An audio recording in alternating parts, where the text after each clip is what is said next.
지금부터 도시의 혁신과 미래도시 세미나를 시작하도록 하겠습니다. 저는 이번 세미나의 사회를 맡게 된 LH 도시정비사업자 신보선 차장입니다.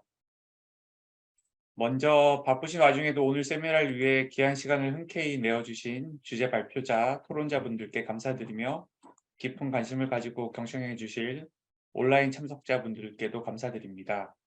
4차 산업혁명에 따라 산업과 경제뿐만 아니라 도시에서도 첨단 기술의 융복합이 빠른 속도로 진행되어 민간과 공공의 혁신적인 공간 개발이 필요하게 되었습니다. 고령화가 심해지고 인구가 줄어들고 있는 현 시점에서는 용도지역제에 따른 엄격한 용도 구분보다는 다양한 기능의 시너지를 창출할 수 있는 융복합 공간의 필요성이 증가하고 있습니다. 정부에서도 일자리 창출과 도시 경쟁력 강화를 위해 복합 개발을 통한 경제 거점 조성을 적극 추진할 예정입니다. 그런 의미에서 곧 발표해 주실 미래 도시 산업 공간의 개발 방향과 UAM이 가져올 미래 도시 공간의 변화에 관한 주제가 앞으로 우리가 지속적으로 고민하고 계획해야 할 도시혁신 공간에 필수적으로 고려해야 할 요소가 아닌가 생각됩니다. 개인적으로도 오늘 참석해 주신 분들의 고견을 참고로 앞으로 도시재생 사업의 방향을 설정하는 데 큰 도움이 될 것 같습니다. 오늘 세미나는 주제 발표 60분, 토론 준비 10분, 종합 토론 45분 등 약 2시간 정도 진행될 예정입니다. 그럼 오늘 참석해 주신 주제 발표자, 토론자 분들을 소개해 드리겠습니다. 계명대학교 도시학부 박정일 교수님 참석해 주셨습니다. 반갑습니다. 교수님께서는 디지털 혁명 시대 산업 도시 공간의 통합과 미래 도시 사업 공간의 개발 방향에 대해 30분간 발표해 주실 예정입니다. 다음으로 현대건설기술연구원의 박혜성 책임연구원님 참석해 주셨습니다. 안녕하세요. 박혜성 연구원님께서는 미래 융복합 공간의 한 축이 될 UAM이 가져올 이동의 자유와 미래 도시 공간의 변화에 대해 30분간 발표해 주실 예정입니다. 다음으로 토론자분들을 소개해 드리겠습니다. 앞서 소개해 드린 주제 발표자 2분을 포함해서 토론은 5분이 진행해 주실 건데요. 토론의 자장으로 연세대학교 도시공학과 임업 교수님 참석해 주셨습니다. 예, 안녕하세요. 네, 교수님께서는 한국지역학회 회장을 역임하셨습니다. 다음으로 토론자로 사이트랩의 조용진 대표님 참석해 주셨습니다. 예, 안녕하십니까. 네, 대표님께서는 판교 테크노밸리, 도시설계, 동탄이, 광교 특화 전략 등을 수립하셨습니다. 마지막 토론자로 한국토지주택공사 스마트시티 개발단의 김영인 차장님 참석해 주셨습니다. 네, 안녕하십니까. 차장님께서는 3기 신도시 스마트시티 및 UAM 등 미래 모빌리티 업무를 담당하고 계십니다. 그럼 지금부터 주제 발표 시간을 갖도록 하겠습니다. 발표자분들께서는 순서대로 발표해 주시면 감사하겠습니다. 네. 그러면 박정일 교수님, 네, 발표 부탁드리겠습니다. 네. 저한테 아직 그 호스트 네. 화면 공유 네.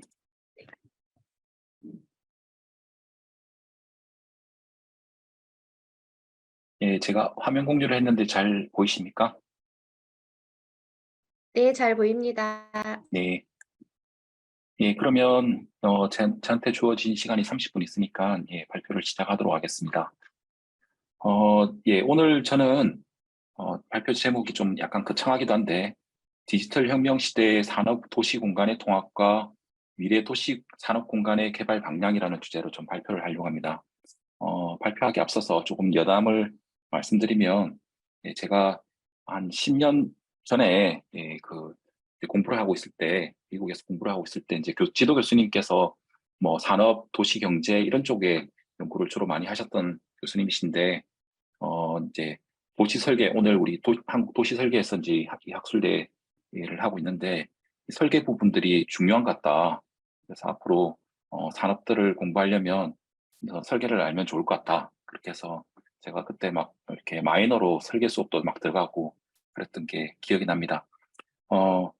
근데 뭐 이 한국 와서는 그렇게 연구를 많이 못 하다가 최근에 와서 이제 이런 연구들을 좀 본격적으로 다시 저도 하고 있고 제가 한국에 와서 2010년대 중반쯤이었는데, 도시 산업이 중요하고 도시 산업 공간이 중요한 것 같다. 그런 이야기를 하면, 대부분 이제 제 주변에 있는 도시계획을 이제 전공하신 분들이, 무슨 도시 산업이냐. 산업은 외곽에 있고 좀 멀리 떨어져 있어야지 이런 이야기를 했었는데, 요즘 그렇진 않은 것 같습니다. 요즘 많이 도시 산업 공간에 대한 관심들이 좀 많이 높아지는 것 같고, 그래서 제가 이렇게 발표를 할 수 있게 된 것도 상당히 저 개인적으로는 고무적이고 감사하다는 생각하고 있습니다. 어, 이 연구는 제가 이제 몇 년 동안 했던 연구재단 과제의 좀 결과들이고요. 지금 또 진행을 하고 있습니다. 먼저는 도시 산업 공간의 뭐 통합이라고 하기도 하고 재통합이라고 이야기하기도 하는데, 그 개념과 배경을 좀 잠시 말씀드리고 진행했으면 좋겠습니다. 먼저는 우리가 이제 도시 산업, 그다음에 도시 제조업, 도시 공장, 도시 생산 이런 개념들을 많이 이제 학계에서 지금 쓰고 있습니다. 뭐 책자로도 나왔고 여러 이제 해외 학술 저널에서도 이런 개념들이 등장하기 시작했습니다. 이런 것들이 예전에는 그렇게 많진 않았는데 최근에 이런 개념들이 용어들이 많이 사용하기 시작했다. 그래서 뭐 산업, 제조업, 공장, 생산 이런 것들은 산업 쪽이나 경제 쪽에서 많이 쓰던 개념들인데, 그 앞에 urban이라는 것이 붙어가지고 도시 뭐뭐 하는 그런 개념들이 등장하기 시작했습니다. 그리고 이제 도시와 산업의 통합 또는 재통합 이런 대두되기 시작했는데, 산업은 도시하고 원래는 과거에 제가 나중에 설명드리겠지만 공간적으로 하나의 일치된 공간을 이루었었는데, 그것들이 이제 서로 분리돼서 있다가 다시 통합되는 그 과정에 있다라고 볼 수 있는 것 같습니다. 그래서 혹자는 여기 오른쪽에 이렇게 산업의 재도시화라고 개념을 설명하기도 하고, 또 다른 혹자들은 도시가 재산업화를 한다라고 표현을 하기도 합니다. 그래서 이런 용어들이 혼재돼서 사용되고 있지만 거의 비슷한 개념으로서 많이 쓰이고 있는 것 같습니다. 아무튼 도시라는 것과 산업이라는 것이 다시 원래대로 이제 통합되고 있다. 그 과정으로 이해하시면 될 것 같습니다. 그래서 좀 이것들을 역사적으로 간략하게 좀 설명을 드리면 더 좋을 것 같아서 이 그림을 가져왔는데, 여기 중간에 있는 그림은 여기 이제 X축에는 이제 로케이션에서 이렇게 있고, 또 Y축에는 생산의 어떤 다양성, 생산품의 다양성 이런 것들로 이제 적혀 있습니다. 이것들이 이제 역사적으로 어떻게 그 생산품이 다양해지고 그 속에서 생산 방식에 의해서 그 입지들이 달라졌던가 이것을 설명하는 그림입니다. 잘 알다시피 이제 이 그래프의 제일 오른쪽 상단입니다. 18세기 이전, 17세기, 18세기 이전에는 이제 모든 생산들이 이제 간의 수공업, 간의 작업장이었습니다. 집 안에서 뭐 필요한 것들을 생산하기도 하고 만들기도 하고 그것들을 시장에 내다 팔기도 했습니다. 근데 이제 1차 산업혁명이 이제 발생하면서 그때 이 전기관 이런 것들이 발명되고 하면서 생산이 이제 대량으로 생산될 수 있었습니다. 그래서 이때 공장이라는 것이 처음으로 이제 도입됩니다. 공장이라는 것은 그 전에 있었던 용어는 아니었고, 그때 산업혁명과 함께 만들어진 용어라고 합니다. 그래서 공장들이 만들어지니까 이 공장들은 이제 도시에서 만들어지고, 그 공장이 있는 도시에 사람들이 몰리면서 자연스럽게 도시가 산업화되고 산업이 또 도시화되기도 했습니다. 근데 이 산업화 과정에서 이제 화석 연료를 쓰고 이러다 보니까 이 도시 내에 이제 어떤 환경들이 계속 악화되는 그런 문제들이 있었습니다. 그래서 이런 문제를 해결하고자 하는 어떤 것으로 실제 용도 지역제 또는 환경 규제 또는 하워드 같은 사람들은 신도시들을 제안하기도 했습니다. 그래서 이 원래 도시 안에 있었던 산업들이 도시에서 점차 이제 쫓겨나가지고 외곽으로 가는 형태들이 이때부터 발생하기 시작합니다.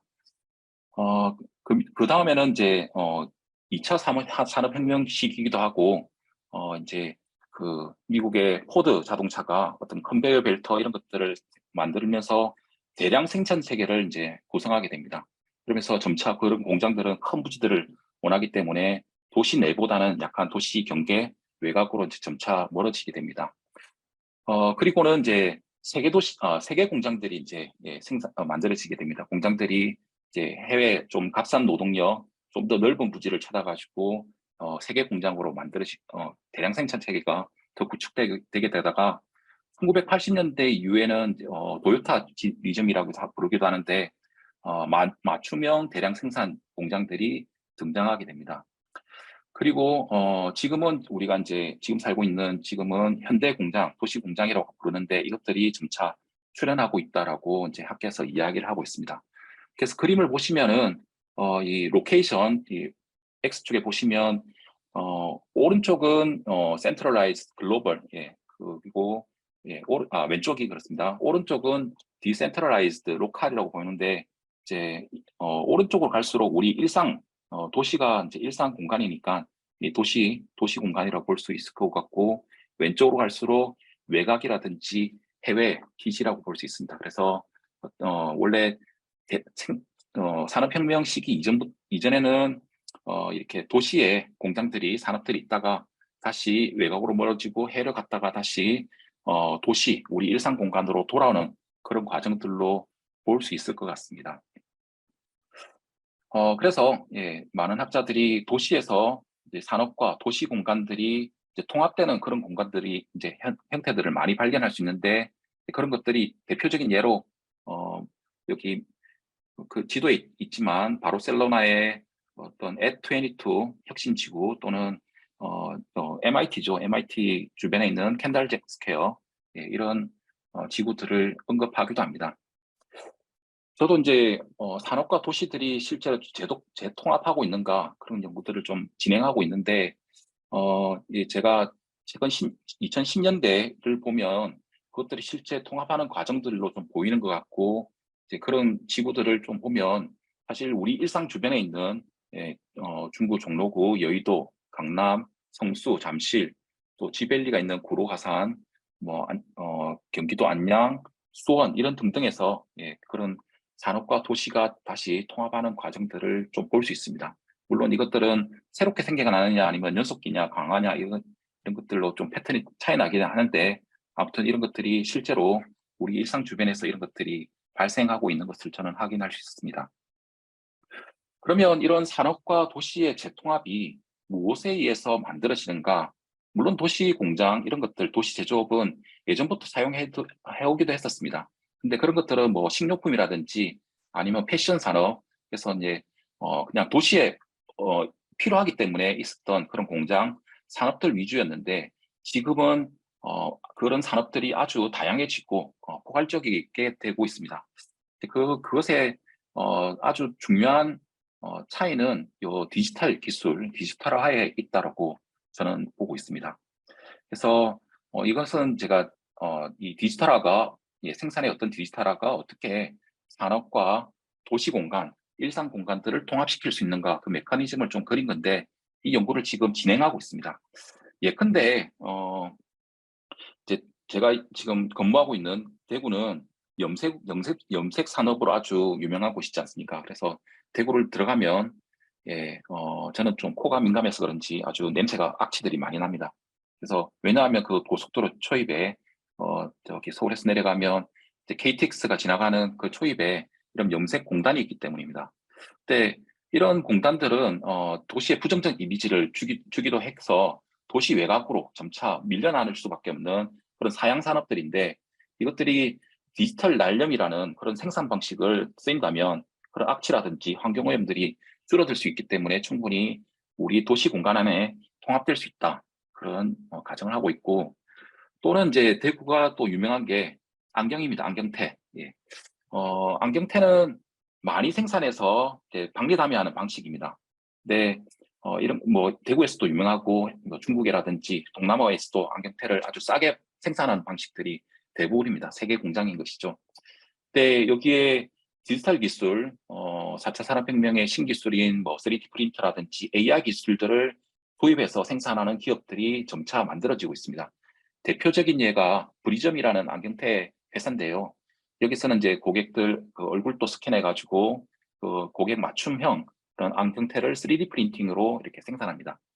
3D 프린팅으로 이렇게 생산하게 되면 이렇게 많이 만들어 놓고 팔리면 다행이지만 안 팔리는 그런 제품들에 의한 어떤 폐기물 문제도 해결할 수 있고, 또한 어떤 제품들, 그다음에 상품들을 적재하는 공간, 그리고 3D 프린팅 자체가 또 생산 이 장비가 차지하는 공간들도 아주 효율적이게 되기 때문에 소규모로 분산해서 도시에 입지가 가능하다라는 장점이 있을 수 있을 것 같습니다. 또한 AI로 이제 맞춤형으로 만들기 때문에 쓸데없이 많이 만들 필요가 없는 것이죠. 그래서 이런 것들도 어떤 도시 입지의 가능성들을 높여주는 방식으로 이제 계속 이런 생산 방식들을 사용하는 기업들이 늘어난다면 도시에 산업들이 들어올 수 있는 여지들은 더 많아질 것 같습니다. 그래서 이제 예전에는 어떤 생산이라는 것이 그 생산의 단계별로 그 입지가 나눠져 있습니다. 그래서 A의 왼쪽에 있는 A는 처음에 어떤 디자인하는 단계, 그리고 실제 생산, 제조하는 단계, 그리고 마지막 상품을 마케팅하고 서비스하는 단계별로 그 입지들이 다 달라지는 선형적인 그런 모습들을 가졌다면, 최근에는 도시 내 B입니다. 오른쪽에 있는 것을 보시면 도시 내에 이런 것들이 통합해서 선형형 생산 시스템으로 바뀌게 될 것이다, 이런 주장을 하는 학자들이 있습니다. 그래서 도시는 이 안에 이 소비자들도 있고, 그 다음에 생산을 할 수 있는 근로자들, 종사자들도 있고, 그 안에 또 어떤 지식, 그리고 메타 컨디션이라고 해놨는데 어떤 인프라라든지 제도, 이런 것들이 다 있기 때문에 이 안에서 뭐 문제를 해결하고 발생 이슈들을 즉각적으로 대응할 수 있는 그런 생산 시스템으로 아주 장점을 가지고 있습니다. 그래서 도시 안에서 생산과 일상들이 같이 만들어질 수 있는 그런 여지들이 계속 만들어지고 있는 것 같습니다. 그럼 도시와 산업의 재통합이 실제 어떻게 이루어지는지 실증 분석 사례들을 좀 소개하면, 먼저는 독일에서 어떤 리포트인데, 독일의 산업이 도시로 돌아오고 있다라는 이런 이 리포트가 있습니다. 그래서 원래 산업은 2차 산업혁명 이전에까지 도시에 있었지만 그것들이 멀리 떨어져 갔다. 하지만 큰 도시에는 어떤 스타트업들이 계속해서 창업을 하고 있고, 그래서 도시에 산업들이 돌아오고 있고, 도시가 재산업화가 이루어지고 있다, 이런 리포트입니다. 저도 한국에서 공장들 중심으로 해가 제조업 공장들 중심으로 해서 재도시화가 이루어지는지 한번 실정 분석을 해본 경험이 있습니다. 그래서 왼쪽 그림을 보시면 2010년부터 2019년까지 이 공장들이 입지하는, 신규로 만들어지는 공장들이 입지하는 곳에 도시화 지수를 좀 구해가지고 만들어 봤더니 점차 이제 최근으로 올수록 도시화 지수가 높아지는 그런 경향들을 발견할 수 있었습니다. 그리고 그런 신규 공장들이 어떤 특징이 있나를 보니까, 오른쪽에 보시면은 그 규모에 봤을 때는 큰 기업이나 좀 중간 정도보다는 소규모 그런 기업들이 그런 제도시화 경향들이 더 많이 뚜렷하게 나타나는 그 경향들을 발견할 수 있을 거예요.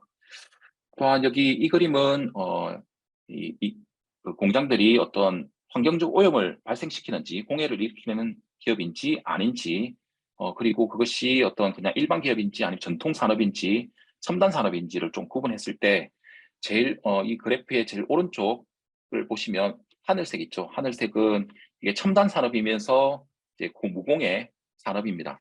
이런 산업일수록 도시화 경향들이 더 뚜렷하게 나타난 것을 볼 수 있었습니다. 그래서 좀 이런 이 산업들은 산업이 재도시화된다. 그리고 제가 구했던 게 어떤 산업과 직장과 그다음에 우리가 살고 있는 일상 공간의 어떤 접근성 측면에서 봤기 때문에 직주 근접이 일어나고 있다. 생산 생활 공간이 재통합되고 있다.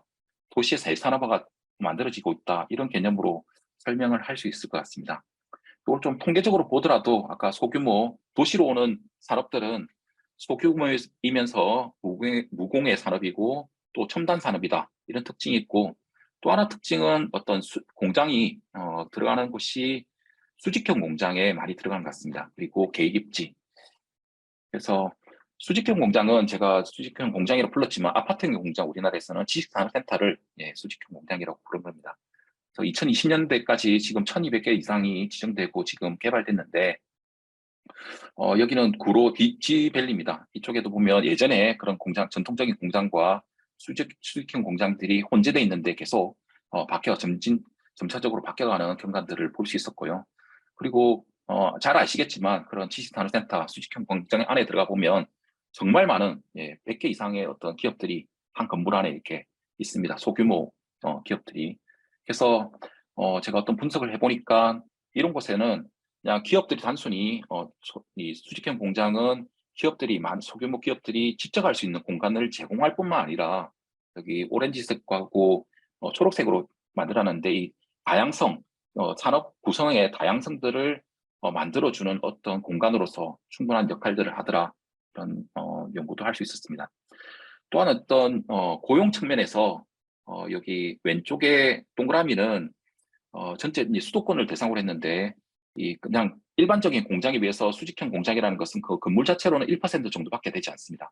근데 오른쪽에 바 그래프를 보시면은 이 전통적인 공장보다는 좀 적지만 아주 이 고용을 창출하는 데 있어서는 한 21%, 28%, 많게는 29% 정도 고용 창출에서 아주 중요한 역할들을 하고 있는 것이 이 수직형 공장이더라라는 분석도 할 수 있었습니다. 이것들이 어디에 분포되어 있고 하는 것들을 보여주는 그림이고요. 또 재밌는 것은 여기 가보시면 알겠지만 이거는 구로 디지털 지밸리 있는 곳입니다. 여기는 밑에 1, 2층 이런 데는 근생들이 들어가가지고 뭐 편의점, 카페 뭐 등등 심지어는 사우나까지 들어가서 이제 그런 이 지원 시설들이 들어가 있고 중간층에는 어떤 공장들, 업무 시설 이런 것들이 들어가고 최근에는 또 기숙사도 같이 들어가는 그런 형태들로 복합 형태로 만들어지고 있습니다. 그래서 이 산업적으로도 아주 업종 구성이 어떤 특정 업종에 치중되어 있는 게 아니라 복합되어 있고 융합할 수 있는 그런 기회들을 주고 또한 어떤 기능별에서도 아주 다양한 기능들이 그 단지뿐만 아니라 건물 안에서도 복합되어 있는 형태들을 가지고 있습니다. 그리고 이 요즘 지식산업센터가 하도 이제 또 각광을 받고 있다 보니까 대기업에서도 이런 지식산업센터를 개발하는데 많이 뛰어드는 것을 볼 수 있습니다. 그래서 앞으로 미래 도시 산업 공간을 어떻게 개발할 것인가를 좀 제가 고민해 좀 정리해 봤는데 미래는 저도 잘 모르겠습니다. 근데 그 모습들을 조금 이미지로 나타내면 여기 뉴질랜드의 어떤 석사과정 학생이 디자인한 석사 논문인데 여기 이런 모습이지 않을까라는 좀 상상을 해봅니다. 우리가 그냥 거리를 걷고 있으면 뭐 로봇이라든지 3D 프린팅이 또 AI가 이렇게 뭔가를 만들고 있는 모습들이 그대로 보여지는 그런 공간들이 아마 미래의 도시 산업 공간의 모습, 우리의 일상 공간의 모습이 아닐까라는 생각이 듭니다. 그래서 뭐 들어가서 만약에 커피를 한 잔 사 먹더라도 그 사람이 어떤 특징을 가지고 있는지, 뭐 이 당도를 어떻게 조절할지, 뭐 이렇게 선호하는 뭐가 어떨지에 따라서 이렇게 맞춤형으로 또 뭔가를 또 커피도 대접하고 하는 것들이 미래의 모습일 것 같습니다. 그래서 여기 또 보시면 애들도 막 뛰어놀고 안전하게 공장이라 하면 아주 우리하고 멀리 떨어 있지만 애기들도 있고 그다음에 생산하는 모습들이 이렇게 창으로 이렇게 다 보이게 하는 그런 특징들이 있습니다. 이런 모습이지 않을까라는 생각을 하고 미래 도시 공간 아까 처음에 나왔던 그림인데 미래 도시 공간은 여기 디지털 기술 또 여러 가지 신재생 에너지를 쓰면서 무공해로 이렇게 가는 과정들입니다. 그렇지만 우리에게는 아직도 그런 제도라든지 정책들은 조금 낡은 측면이 많다. 그래서 그런 것들을 좀 고민해야겠다 생각이 듭니다. 그래서 제가 몇 가지로 좀 정리해봤는데 먼저는 우리가 산업공간, 도시 내 산업공간을 좀 보존할 필요가 있다. 그런 좀 생각을 하고 있고 그다음에 외곽에 계속 산업공간들을 개발할 것이 아니라 신규로 좀 압축 도시 전략을 해서 도시 내에 어떤 기계 발치 이런 것들을 재활용할 수 있는 방안들 이런 것들을 고민해야 되고 그다음에 이제 설계학회에서 또 하니까 우리 설계 기법이 또 중요한 것 같습니다. 그래서 설계 기법도 개발해야 되고 지금 용도 지역제는 정말 경직되고 평면적인 접근을 하고 있습니다. 이것들을 어떻게 바꾸실 것인가 그리고 어떤 업종을 선택하고 것들이 환경적 영향을 어떤가를 선택할 때는 환경 영향 평가를 하는데 이런 것들도 업종하고 오염 청량 중심에 이렇게 돼 있습니다. 이런 것들을 어떻게 좀 바꿔나갈 것인가. 그다음에 생산과 도시 시스템의 통합이 중요한데 이런 모양을 어떻게 구축할 것인가. 이런 것들이 중요한 여러 가지 연구 주제이기도 하고 우리가 좀 고민해야 될 부분인 것 같습니다. 그래서 이 중에서 몇 가지만 좀 말씀드리면 도시산업 공간 보존 정책입니다. 뭐 얼마 전에 이 주택 공급이 아주 지금은 안 그렇지만 주택 공급이 정말 중요해져 가지고 이제 대도시에 있는 중공업 지역을 좀 정비해 가지고 아파트를 좀 보급하겠다라는 정책들이 있었습니다. 뭐 저는 세운상가라는 상징적인 서울의 도시산업 공간을 아주 좋아하는데 1년에도 몇 번씩 가보는데 갈 때마다 바뀝니다.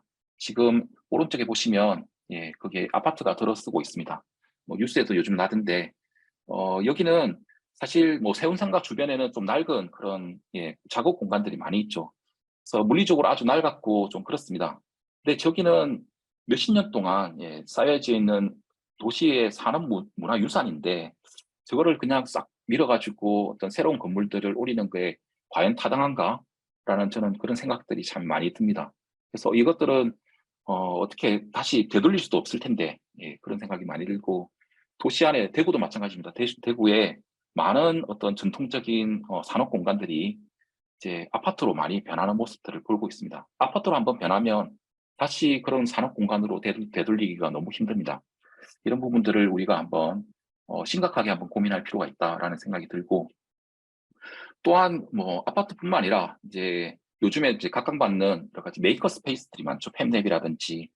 근데 아까 여기 세운상가에 있는 팹랩도 얼마 전에 갔더니 문을 닫았더라고요. 그래서 이런 것들도 상당히 안타깝고 그다음에 또 지밸리에 있는 또 지캠프라는 또 여기 예전 오래된 공장을 안에다가 이걸 개조해가지고 이제 메이커 스페이스를 만들어놨는데 이것도 얼마 전에 가보니까 올해 안으로 올해까지만 하고 이제 없어진다고 합니다. 이런 것들도 계속 사라지고 있다.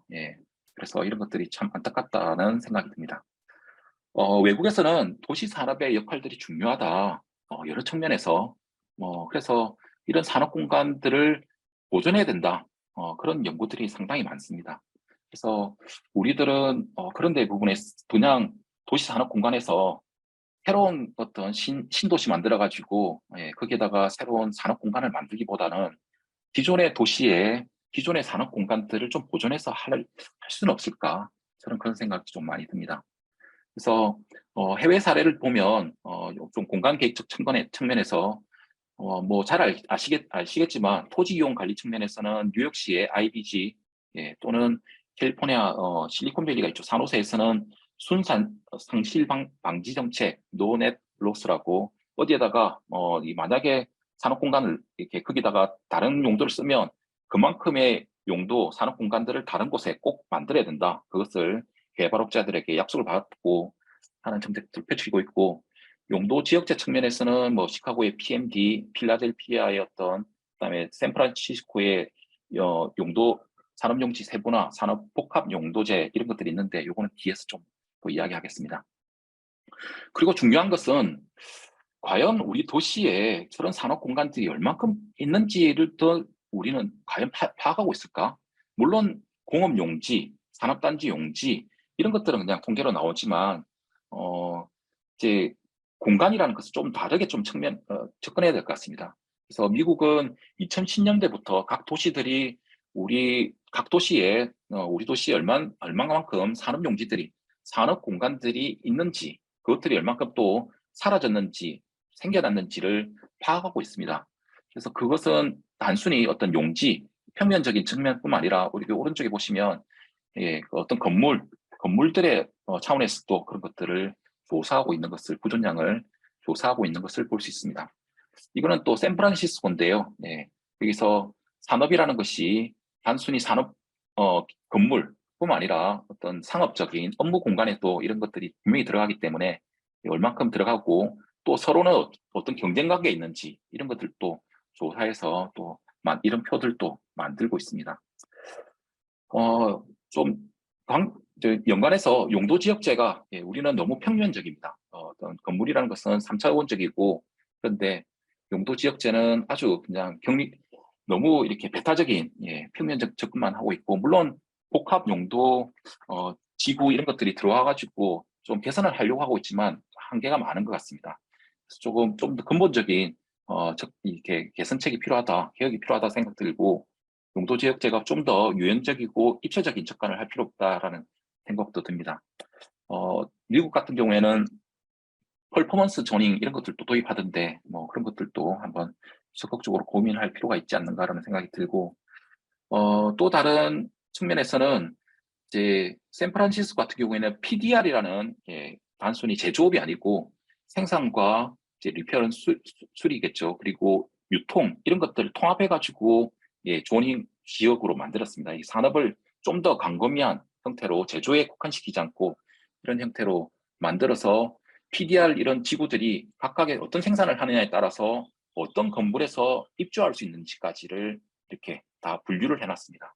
그래서 이런 것들도 우리도 분명히 필요하다라는 생각이 들고, 왼쪽에는 이제 필라델피아입니다. 필라델피아는 우리하고 비슷하게 전통적인 뭐 경공업 지역, 중공업, 뭐 항만공업 이런 I 1, 2, 3, 4, P 이런 지역도 있지만 뒤에 IRMX, MX, ICMX에서 복합 산업 지구를 만들었습니다. 그래서 산업 주거 복합 용지, 그다음에 산업 상업 복합 용지 지구 뭐 이렇게 만들어 가지고 그 지역에서 어떤 산업들이 들어갈 수 있고 어떤 주거들이 또 상업 시설들이 업무 시설들이 들어갈 수 있는지를 보다 세분화한 하고 있습니다. 그래서 최근에 산업 수요 입지 수요에 맞춰서 용도 지역제들을 세분화하고 전문화시키고 있다. 우리도 이런 것들을 좀 참고할 필요가 있는 것 같습니다.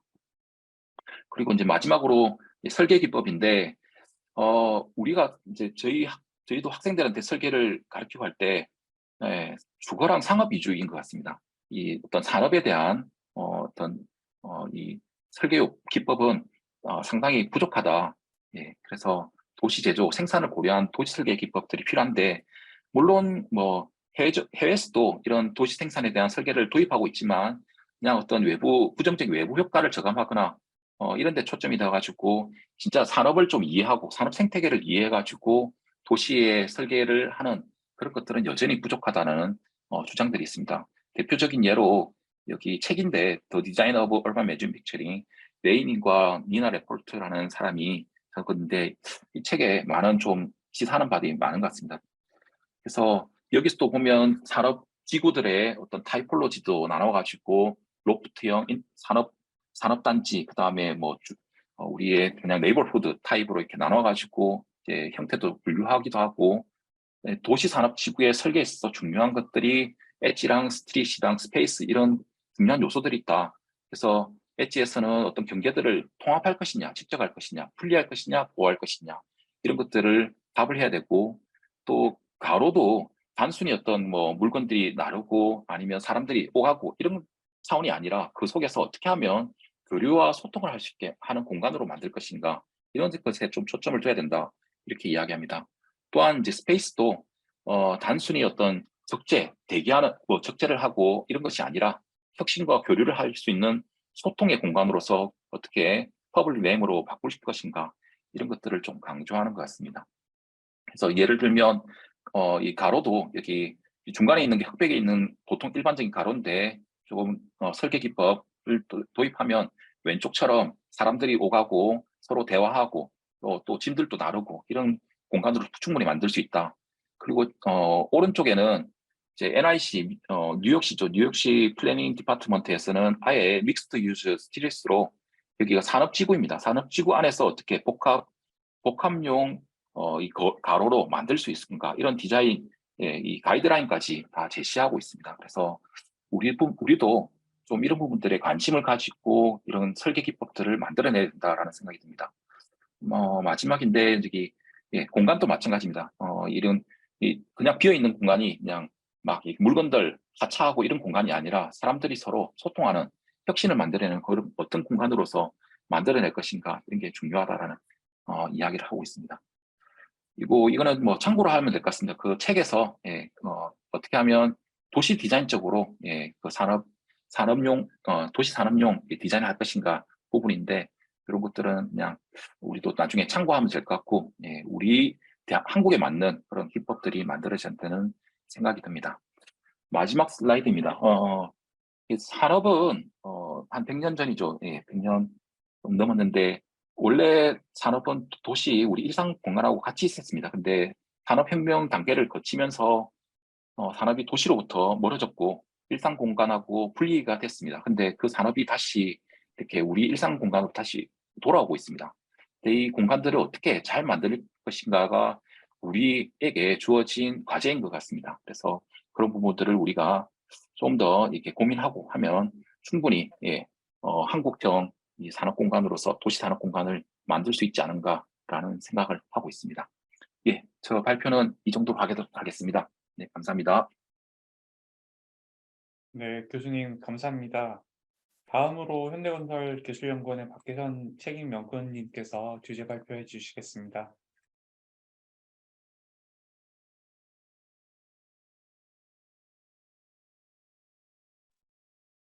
네, 안녕하세요. 현대건설 기술연구원의 기술연구원 모빌리티 인프라 연구팀의 박혜성 책임연구원입니다. 제가 이번 두 번째 발표할 주제는 UAM이 가져올 이동의 자유와 미래 도시의 변화라는 어떻게 보면 꽤나 거창하고 아직은 손에 잡히지 않은 미래 도시에 대한 얘기를 하게 될 것 같습니다. 다음. 그래서 크게는 아무래도 UAM이란 이 새로운 교통수단, 이동의 수단이다 보니까 저희가 도시와 이동의 수단에 어떤 관계가 있는지에 대한 부분에 대해서 잠깐 인트로에서 얘기를 하고 UAM이 어떤 교통수단인지 그리고 이 UAM이라는 산업이 도시 안에서 원활하게 상용화되기 위해서 어떤 도시설계 고려 요소를 고려를 해야 될지 그리고 실제로 저희 회사에서 이 도시 인프라를 활용해서 UAM을 제한 적용을 했던 사례들을 공유하는 순서로 발표를 드리도록 하겠습니다. 다음. 네, 다음. 먼저 이동수단 혁명의 역사와 도시공간 구조의 변화입니다. 앞서서 박정일 교수님께서 말씀하셨던 공장의 역사와 사실 유사한 거의 동일한 발전을 가져왔다라고 저는 생각을 합니다. 왜냐하면 메커니즘 자체가 비슷하거든요.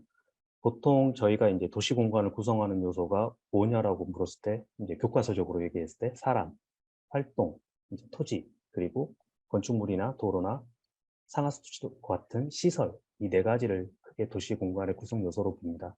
그 중에서도 이제 시설 안에 있는 교통시설 그리고 그 교통시설의 근본적인 원인이 되는 이동수단이 사실은 도시 전체의 구조나 사람의 활동의 변화를 시키는 굉장히 중요한 요소로 작용을 하고 있는데요.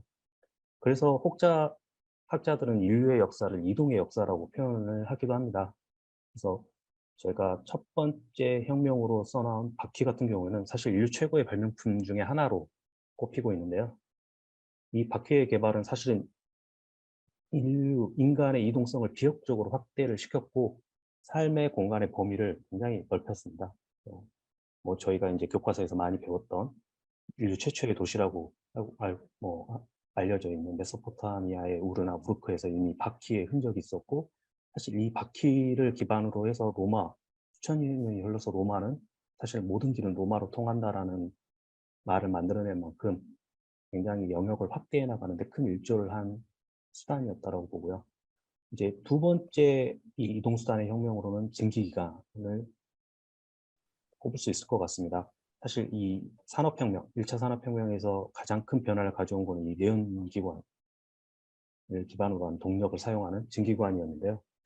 이 증기기관의 발명이 사실 사람이나 동물의 힘이 아닌 동력을 이용을 해서 이동수단을 만들어낼 수 있게 됐고 그러다 보니까 자동차, 기차, 비행기와 같은 새로운 교통수단이 만들어지게 됐습니다. 그래서 이 부분이 이제 도시에 반영이 되면서 지금 일기 신도시의 이미지를 보여드렸지만 현대의 지금 대부분의 도시는 이러한 증기기관을 기반으로 한 도시 구조가 형성되어 있다고 보고요.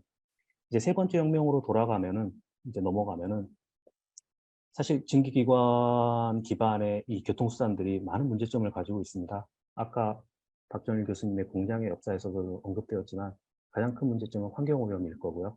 두 번째는 이 도시의 높은 밀도 그리고 그 밀도를 도시에서의 교통체증을 유발하는 부분, 이런 부분들이 사실은 도시 문제 해결에 있어서 가장 중요한 요소가 되어야 될 텐데, 최근 4차 산업혁명 기술들이 비약적으로 발전을 하면서 이 문제를 해결하고자 하는 교통수단들도 등장을 하게 됩니다. 대표적인 게 이제 대부분 전기 배터리를 이용한 자율주행차 혹은 전기 배터리 기반의 항공 모빌리티, 이러한 부분들이 이제 새롭게 등장을 하고 있고, 이게 21세기의 모빌리티 혁명이라는 화두로 이제 등장을 하게 됐고요. 최근에 뭐 원희룡 장관님께서도 얘기하셨던 모빌리티 혁신 로드맵에 있어서 핵심 중심축이 되는 교통수단입니다. 이러한 새로운 교통수단이 뭐 지금 아직 현실화되지는 않았지만 사우디 네옴시티와 같이 기존에 보이지 못했던, 기존에 상상하지 않았던 도시의 형태, 도시의 모양이 만들어지는 촉발되는 매개체가 되지 않을까라는 생각을 하고 있습니다. 다음. 그래서 이제 제가 속한 현대건설과 그리고 저희 모빌리티 그룹인 현대자동차 그룹이 사실은 미래 모빌리티 비전으로서 제시한 거를 함축한 도시의 모습이 지금 보시는 도시의 이미지입니다. 모든 사람들에게 제한이 없는 이동의 자유를 제공한다가 사실 HMG의 미래 모빌리티 비전인데요. 그러한 미래 도시를 실현하기 위한 중요한 이동수단으로서 크게 세 가지를 전략적으로 밀고 있습니다. 그래서 공중에서는 UAM, 지상에서는 PBV라고 하는 자율주행 기반의 목적 기반 모빌리티, 그리고 로봇, 이 세 가지가 한데 어우러져서 미래 도시를 이룰 거고, 그리고 사람들에게 정말 제한 없는 이동의 자유를 부여할 것이다. 그리고 이러한 아이템들이 사실은 이러한 아이템들 세 가지 중에 특히나 UAM 같은 경우는 이제 공중 이동수단이고, 이런 UAM은 미래 도시의 라이프 스타일이나 물리적 공간에 획기적인 변화를 가져올 것으로 예상을 하고 있고, 그에 대한 고민을 저희들도 많이 하고 있습니다. 다음. 그 중에서도 이제 저는 오늘 UAM에 대해서 집중적으로 얘기를 드릴 건데요. 제목이 Open the Urban Sky of the Urban Sky인데, 지금 2020년 국토부에서 KUAM 로드맵을 발표하면서 캐치프레이즈로 걸었던 게 Open the Urban Sky입니다. 하늘을 열다인데, 사실 도시의 하늘을 열기 전에 이 하늘을 날고 싶다라는 사람들의 생각은 굉장히 사실 사람들이 태어나면서부터 아마 그런 생각을 다들 가지고 있었을 겁니다. 제약 없이 공간을 이동하는 새를 보면서 나도 저렇게 날아서 어딘가를 가고 싶다라는 생각을 많이들 가지고 있었고, 그거를 사실 어떤 그림적으로 이미지적으로 처음으로 보여줬던 게 레오나르도 다빈치의 오니스업터라는 그 디자인입니다. 이제 사실 항공기의 시초라고 불리는 부분이고요.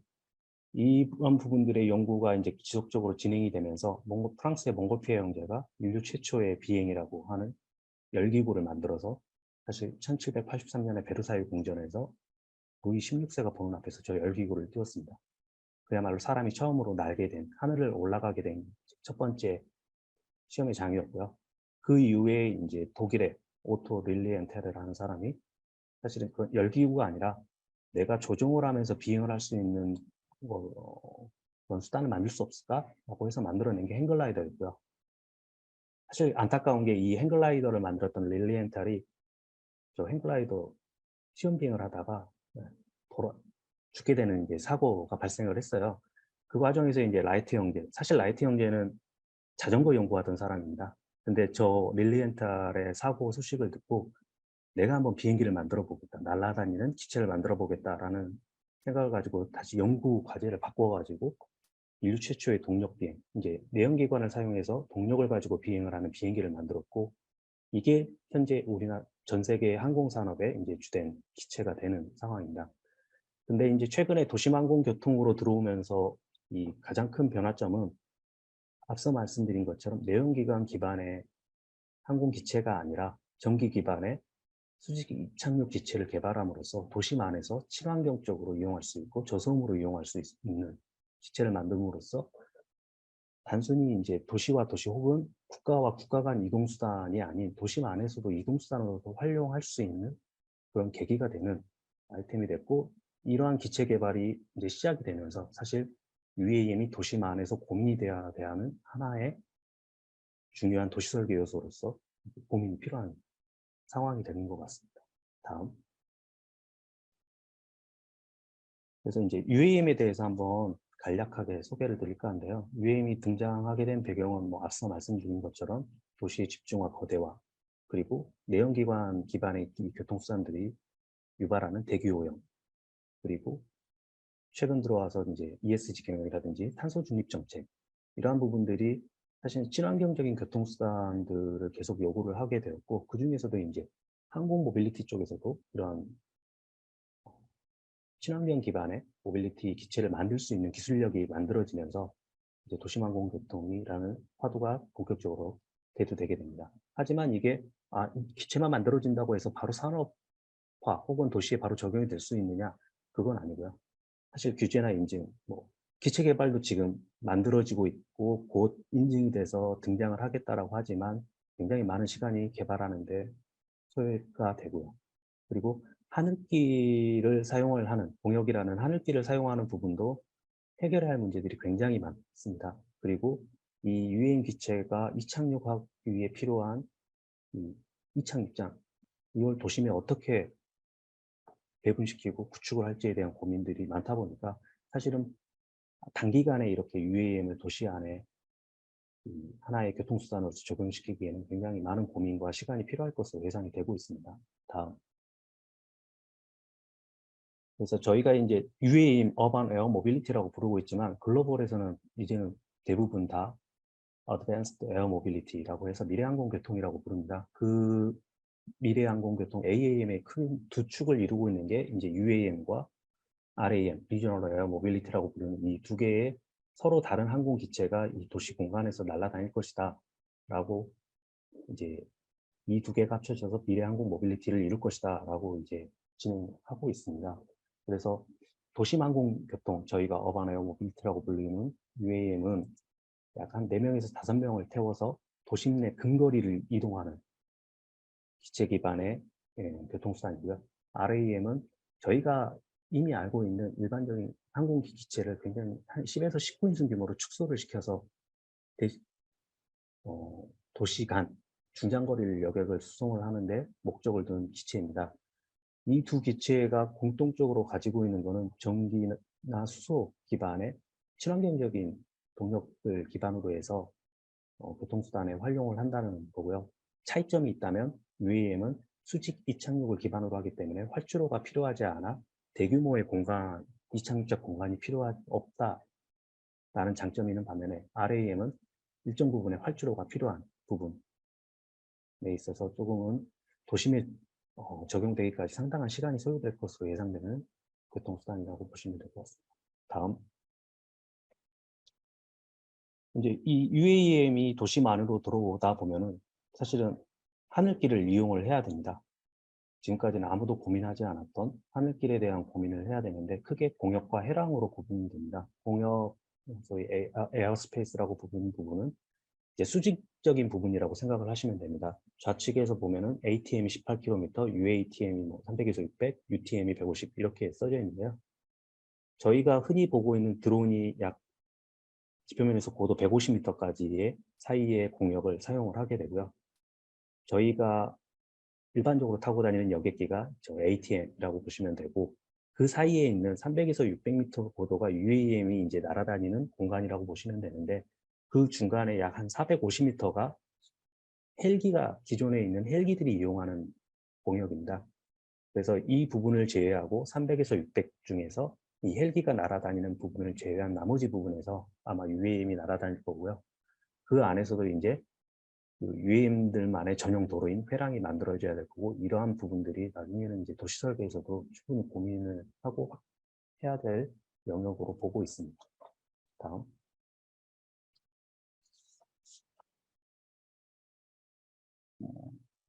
단순히 UAM 산업이라는 게 기체만 개발하고 혹은 그 이착륙장만 만들어져서 완결되는 산업은 아니고요. 기체뿐만이 아니라 유지관리, 그다음에 운영, 인프라, 교통관리뿐만이 아니라 새로운 보험 상품까지 굉장히 광범위한 산업이 초융합되어야만 활성화가 가능한 생태계로 보고 있고, 이 저희 건설 업계에서도 이 버티포트 분야에 있어서는 새로운 먹거리, 새로운 신시장으로서의 가능성이 있다라고 판단을 하고 지금 연구에 진입한 상태입니다. 다음, 시장 전망을 보면 이제 그 조사 기관마다 굉장히 편차가 심합니다. UAM 분야는 아직 정확하게 이걸 예측하고 있는 기관은 없는데, 이제 유명 기관들의 데이터들을 보면 모건 스탠리 같은 경우에는 2040년에는 1조 달러 규모, 지금 환율로 하면은 어마어마하죠. 1,400조 정도 될 거고요. 저희 KUM 기술 로드맵에서는 한국 시장 규모가 2040년에는 한 109억 달러 규모로 성장할 것이다. 그 중에 인프라는 우버 엘리베이터 같은 경우는 2040년에 한 946억 달러.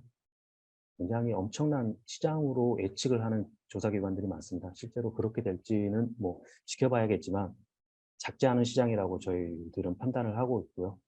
그리고 실제로도 이런 기체개발 기업들도 지금 여객기 같은 경우에는 거의 보잉 아니면 에어버스이지만 UAM 기체 같은 경우에는 거의 200개가 넘는 기업들이 개발에 지금 몰두를 하고 있는 상황이고, 우리나라에서는 현대차와 하나가 이 기체 개발에 뛰어들어 있는 상태입니다. 다음. 2020년 6월에 국토교통부에서도 이제 KUM 로드맵을 발표하면서 우리나라의 UAM을 어떻게 적용할 건지에 대한 장기적인 로드맵을 제시를 했습니다. 그래서 크게는 2024년까지는 준비 단계에 들어가서 UAM 팀 코리아를 만들고, 그리고 UAM 산업이 상용화되기 전까지 실증 사업을 추진하는 것을 준비기로 하고 있고요. 그래서 2025년을 상용화하는 첫 해로 지금 목표로 해서 UAM 산업을 진행을 하고 있습니다. 다음.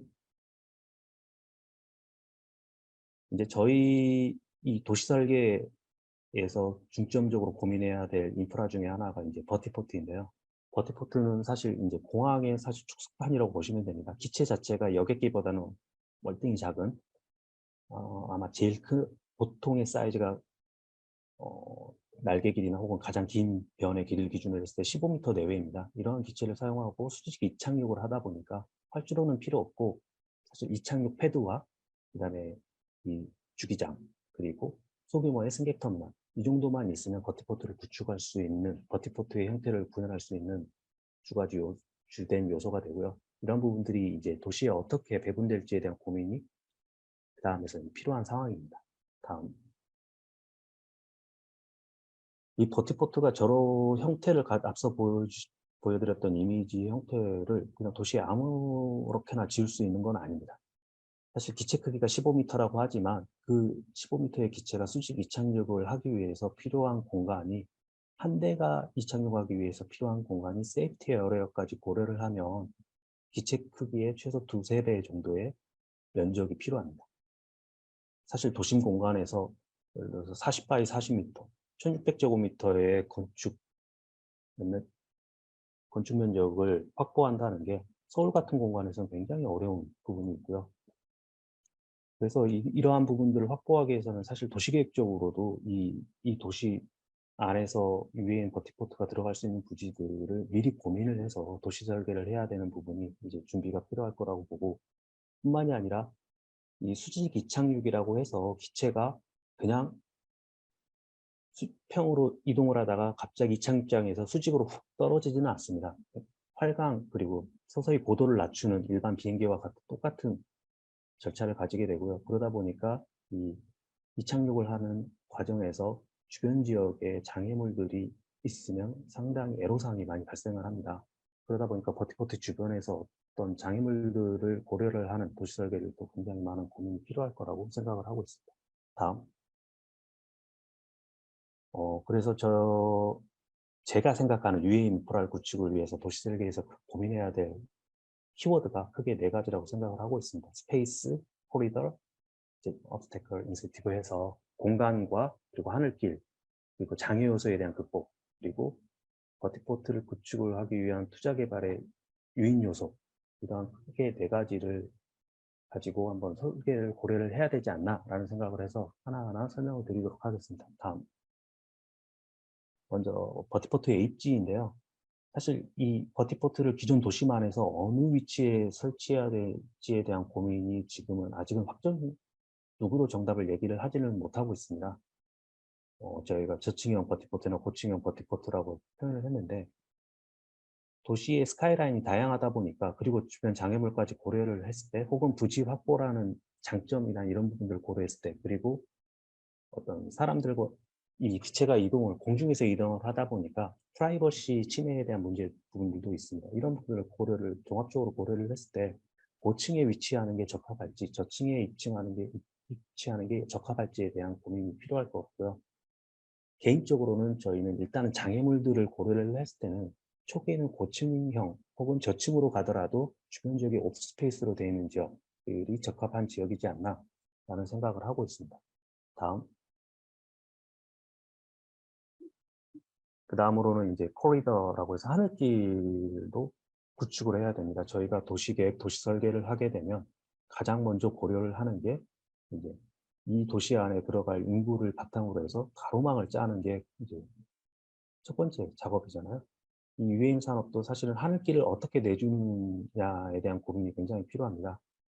그러기 위해서는 사실은 버티포트가 어느 위치에 들어갈 수 있는지에 대한 고민이 필요한데 아직은 이 UAM 버티포트가 건축법상에 어떤 시설로 분류시킬지에 대한 정의는 아직 내려져 있지 않습니다만 UAM 특별법이 만들어졌고 이제 순차적으로 법제화되겠지만 지금 기준으로만 봤을 때 누가 봐도 건축법상의 운수시설 그리고 공항시설로 봐야 했을 때 국토계획법상의 용도지역에서 이 공항시설이 입주할 수 있는 용도지역이 아래 법내에서 보시는 바와 같이 준주거 상업공업 자연녹지 계획관리지역 정도인데요.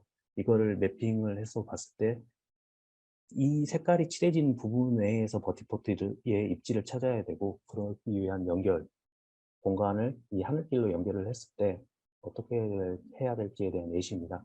제가 이 연결한 이 가상의 하늘길은 대부분 아랫부분이 고속도로나 철도나 하천과 같이 설사 어떤 사고가 났을 때 좀 지장이 덜한 건물에 바로 영향을 주지 않는 범위 내에서 하늘길을 설정을 했고요. 이거는 저희가 이제 임의로 설정한 거고 아마 차후에 이 전문가분들께서 많은 고민들을 해야 될 거고 이건 단순히 도시 설계만의 문제가 아니라 이 공역을 관장하고 있는 국방 그리고 항공 이런 다양한 분야와 협의하에 하늘길이 만들어져야 할 것으로 보고 있습니다. 다음.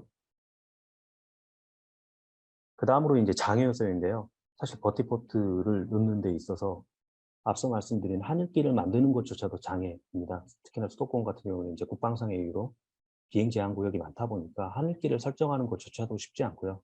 설사 하늘길이 만들어졌다고 하더라도 이 도심안에 있는 건축물의 주변 높이 그리고 그 지역에서의 기상 조건 혹은 철새가 많이 날아다니느냐 아니냐에 따라서도 이 버티포트의 입지를 어떻게 잡아가야 할지에 대한 고민이 굉장히 많이 필요한 상황입니다. 다음. 이제 마지막으로 인센티브인데요. 사실 국토부에서 2020년 6월에 UAM 로드맵을 발표했을 때 이 UAM 인프라에 대해서는 사실 민간에게 많은 역할을 부여를 하겠다라고 얘기를 했습니다.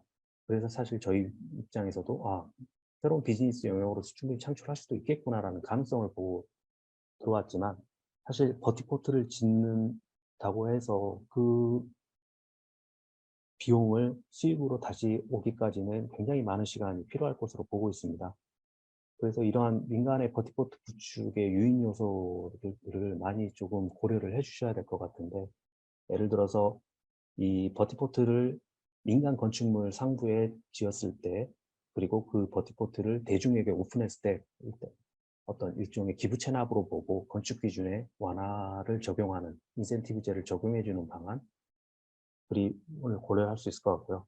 그리고 이제 우리나라에서는 그렇게 많이 언급되지는 않지만 개발권 양도제 이제 하늘길뿐만이 아니라 이제 도심에서의 UAM 기체가 이착륙하는 과정에서 아까 말씀드렸던 고층형 예를 들어서 고층형의 버티포트를 지었는데 그 주변에 더 높은 건축물이 올라와 버리면 새로운 장애물이 생기게 되거든요.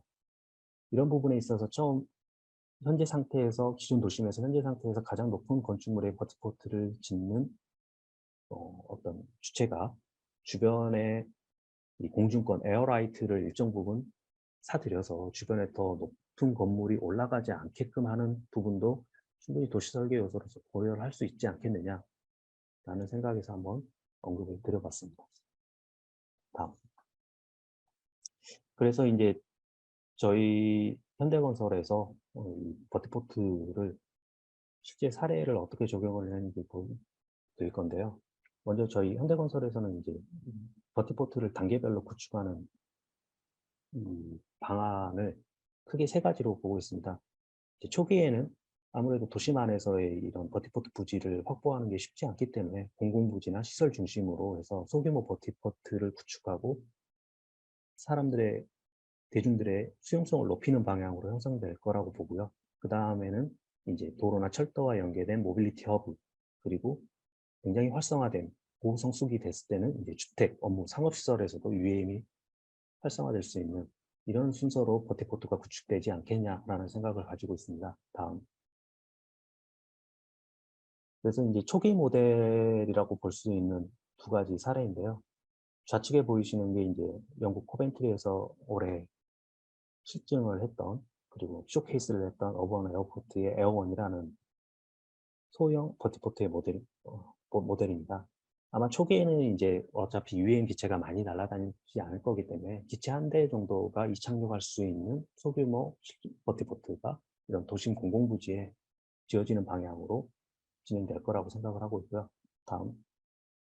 이제 어느 정도 성장기가 되었을 때를 고려를 하면은 저희 현대건설 같은 경우는 이제 도로나 철도에서 민간 투자 사업을 많이 하고 있는데 이 사업 자체가 보통 한 7에서 10년을 바라보고 하는 사업입니다. 지금 시점에서 만약에 제안을 한다라고 하면 사실 2030년 이후에 이제 도로나 철도가 완성이 될 텐데 그때의 미래를 미리 고려를 해서 이 유엔 버티포트를 적용하는 사례들을 이렇게 한번 제안을 했었고요. 다음. 이제 성숙기로 가면은 앞서 말씀드렸던 것처럼 주택이나 업무시설, 그리고 더 나아가서는 이제 LH에서 많이 고민하고 있는 스마트 시티에서도 유엔 버티포트를 적용하는 부분들을 이제 활성화가 되지 않을까라는 생각을 가지고 있습니다. 다음. 이제 뭐 저희가 이제 현대차 그룹 차원에서 이 유엔 산업을 같이 준비를 하고 있는 상황에서 저희 인프라 차원에서 이제 고민을 많이 하다 보니까 이런 내용들을 가지고 제가 발표를 드렸는데요. 아무래도 더 전문가이신 분들께서 더 많은 고민을 해주셔가지고 유엔 산업이 한국 도심에서도 글로벌에서 누구보다도 빠르게 적용될 수 있게 도움을 주셨으면 하는 바람입니다. 이상 발표를 마치겠습니다. 전 책임연구원님, 네, 고생하셨습니다. 예, 그러면은 다음 순서가 토론인데요. 토론 전에 한 10분 정도 준비 시간을 갖도록 하겠습니다. 화장실 다녀오시고 10분 후인 대략 10분 후 5시 12분 정도쯤에 다시 시작하는 걸로 하겠습니다.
네, 그럼 지금부터 토론을 시작하도록 하겠습니다. 좌장이신 임혁 교수님께서 진행해 주시도록 하겠습니다. 예, 지금부터 토론 시작하도록 하겠습니다. 보통 세미나 이렇게 하다가 보면 항상 발표하시는 분들이 원래 약속된 시간보다 초과해서 이렇게 발표를 하셔가지고 토론 시간이 항상 부족하거나 또 시간에 쫓기고 그랬는데, 오늘 제가 시간을 체크를 해보니까 박정일 교수님이 정말 30분 맞춰주셨고, 우리 박혜성 책임연구원님 또 28분 맞춰주셔가지고, 예, 제가 감사 말씀 드립니다.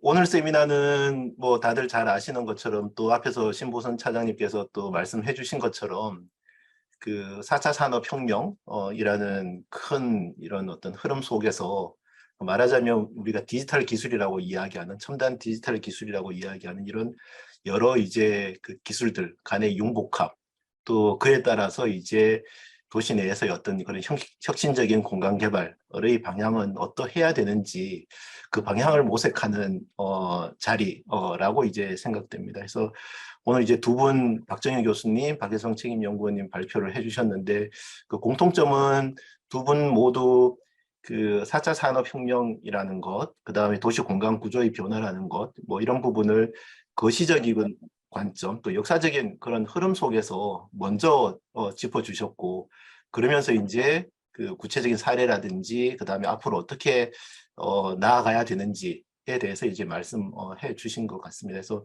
저도 많이 이제 새로운 내용들도 이제 많이 접하고 해서 저도 되게 감사하게 생각을 합니다.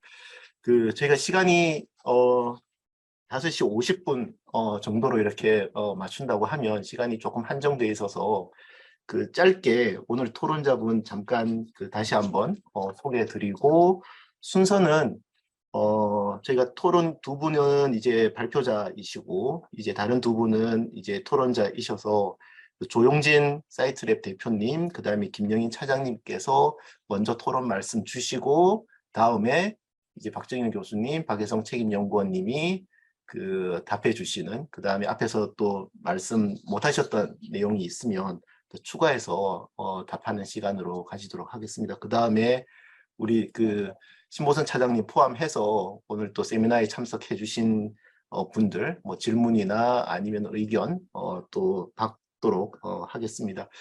우리 박정일 교수님, 박혜성 교수님은, 박혜성 책임연구원님은 아까 발표를 하셔서 제가 따로 소개해 드릴 필요는 없을 것 같고, 사이트랩의 조용진 대표님 참석해 주셨습니다. 예, 고맙습니다. 예, 안녕하십니까. 사이트랩 조용진입니다. 네. 예, 고맙습니다. 그 다음에 한국도시주택공사의 김영인 차장님, 예, 참석해 주셨습니다. 예, 고맙습니다.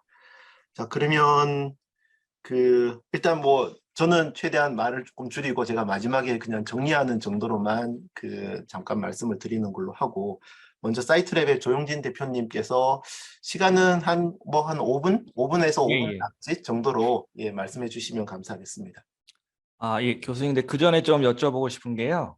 주제가 크게 두 가지가 지금 있지 않습니까? 그래서 한 번에 말씀을 드려야 될지 아니면은 어떻게 나눠서 따로따로 말씀을 드려야 될지 싶어서요. 따로따로 하게 되면 또 시간이 또 어떻게 될지 몰라서 또 공통된 내용이 예, 있으니까 예. 예, 한꺼번에 알겠습니다. 말씀 주시고. 예, 그럼 한꺼번에 말씀드리겠습니다. 예, 고맙습니다. 먼저 박정일 교수님이 하셨던 도시 산업 부분은 저는 개인적으로 너무 이제 관심이 많은 주제고, 사실은 이제 굉장히 내용도 감명 깊게 들었거든요. 사실 이제 제가 2005년쯤에 아까 이제 그 지식산업센터 많은 그 구로 디지털 단지를 그때 처음 시작을 했었어요. 그때가 이제 한참 지식산업센터 많이 지을 때인데, 제가 이제 아까 말씀해 주시는 거 보고 좀 기억이 나는 게, 그때 이제 처음으로 구조고도화 사업이라는 거를 이제 산업연구원하고 했는데, 제가 그때는 좀 지금보다는 젊어서 그랬는지 좀 어떤 제안을 했었냐면, 그 주상복합이 아니라 공장복합 건물을 제안한 적이 있었어요. 그러니까 이제 그 기존의 공장도 그대로 유지를 하면서, 또 구로 디지털 단지에는 주거 기능이 없기 때문에 좀 주거를 복합하는 제안을 사실 했었거든요. 그래서 뭐 나름 모델도 만들면서 이제 재밌게 제안은 했는데, 뭐 당연히 이제 현실은 실현은 안 됐죠. 근데 이제 최근에 저희가 신도시 복합용지를 하면서 다시 이제 그 비슷한 경험을 좀 한 게 있는데, 사실은 이제 저희가 이제 그 복합용지 연구도 작년에 이제 끝을 냈습니다. 그래서 그때 이제 가장 큰 이슈가 뭐 주상복합이야 너무 흔한 개발이니까 이제 문제가 안 되고, 결국 산업하고 주거를 어떻게 복합을 할 거냐. 기존에는 이제 이게 굉장히 큰 이슈고, 제가 아까 이제 말씀드렸던 것처럼 뭐 구로에서 그런 게 안 됐던 이유 중에 하나가, 저희 이제 주택법이나 건축법에 보면 공장은 주거랑 복합 개발이 안 되게 돼 있거든요. 그러니까 기본적으로 기숙사 같은 거 외에는 이제 복합이 안 되는데, 그 이제 과거에는 이제 물론 이제 좀 유해한 공장들이 좀 그랬던 것 같고, 최근에는 이제 지식산업센터 같은 것들은 이제 굉장히 이제 도시형이나 무공해 업종이기 때문에 가능성이 좀 높아진 것 같아요. 그래서 이제 그런 것들을 저희가 요번 함기 신도시에 보시면 자족복합용지라는 것들이 이제 생겼는데, 교수님 말씀해 주신 거랑 조금 이제 비슷한 개념인 것 같아요. 이제 어떤 공장 부분, 사실은 이제 좀 더 도시형 제조나 아니면 서비스업이겠죠. 이제 그런 것들을 주거단지라 복합 개발해서 뭐 한 5대5 정도 이렇게 같이 도심에 입지할 수 있는 그런 제안을 해서, 아마 뭐 조만간 이제 신도시 개발되면 한번 볼 수 있지 않을까 그렇게 생각이 되고요. 그다음에 이제 사실은 이제 뭐 오늘 시간이 짧아서 교수님하고 토론이 될 수 있는지는 모르겠는데, 제가 그 교수님께 좀 여쭤보고, 그 박정혜 교수님께 여쭤보고 사실 싶었던 부분 중에 하나 뭐냐면, 저도 그 팹랩이랑 팹시티를 되게 이제 한 2, 3년 전에 재밌게 공부를 하면서 막 배웠었어요. 그래서 그때 이제 뭐 메이커 스페이스 얘기도 많이 나오고 했는데, 근데 최근에는 좀 많이 잠잠해졌고 아까 말씀하신 것처럼 많이 문을 닫았더라고요. 근데 그 이유 중에 하나가, 뭐 제가 작년인가 들은 걸로 보면 그 3D 프린팅 하는 그 어떤 그 뭐라 그러죠? 그 재료 같은 게 굉장히 좀 몸에 안 좋아서 좀 일부 선생님들이 뭐 아프시거나 했다는 얘기도 좀 들었거든요. 그래서 좀 약간 그런 부분이 좀 살아나다가 다시 좀 거꾸로 가는 게 아닌가. 그래서 뭐 혹시 교수님이 그런 쪽에 좀 고민하셨을 것 같아서 그 부분은 한번 뭐 교수님 시간 나시면 한번 의견을 좀 여쭤보고 싶고요. 뭐 마지막으로 이제 그 도시 산업 부분에 대해서 그냥 제가 조금 제 생각을 하나 말씀드리고 싶은 부분은, 저는 어쨌든 이제 그 말씀하신 그 산업 부분이 최대한 도심으로 역세권까지 들어와야 된다고 생각을 하는데, 예를 들면 판교 같은 경우에는 테크노밸리가 제가 했을 때만 하더라도 역세권에 못 들어가서 지금도 한 10분, 15분 이상을 다 걸어가야 역에서 걸어가야 되거든요.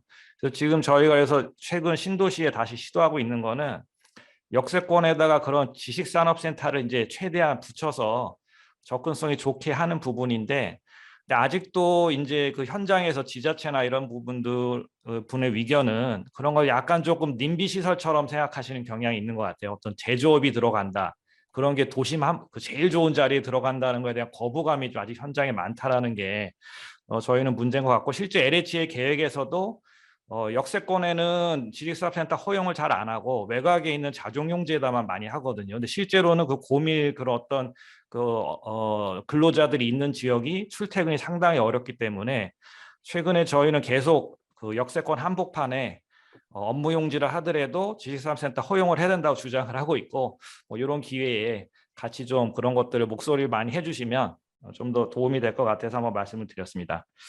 그다음에 두 번째 UAM 관련해서는 뭐 그 박혜성 책임연구원님하고는 엊그제도 사실 또 그 자문 때문에 뵌 적이 있는데, 뭐 그때도 이제 많이 얘기를 나눠서 오늘 몇 가지만 좀 더 그 제 의견을 좀 드리면, 그러니까 저는 어쨌든 지금 이제 계속 김영희 차장님하고 UAM을 연구하면서 가장 중요한 과제라고 해야 될까요? 하여튼 저희 숙제가 똑같은 이슈입니다. 최대한 그 UAM의 어떤 버티포트를 도심 가운데 제일 좋은 자리에 그 착륙할 수 있게 해야 된다. 결국 이제 역세권에 이제 들어올 수 있게 해야 되는데 아마 이제 여기 지금 이제 좀 시간이 짧아서 말씀드리기는 어렵지만 그 버티포트의 그 착륙 높이에 대한 이슈가 있습니다. 여러 가지 뭐 빌딩풍이라든지 이런 것 때문에 뭐 그림으로 보면 상당히 위에서 고층에서 이제 착륙할 것 같지만 당장 시기적으로는 그게 어려움이 있는데 그렇다고 해서 저희가 이제 이거를 포기할 수는 없고 어떻게든 고층 건물에 그 버티포트가 착륙할 수 있게 하는 게 저희 지금 과제고 이제 김영희 차장님하고 이제 연구를 진행 중입니다. 그래서 그런 부분들도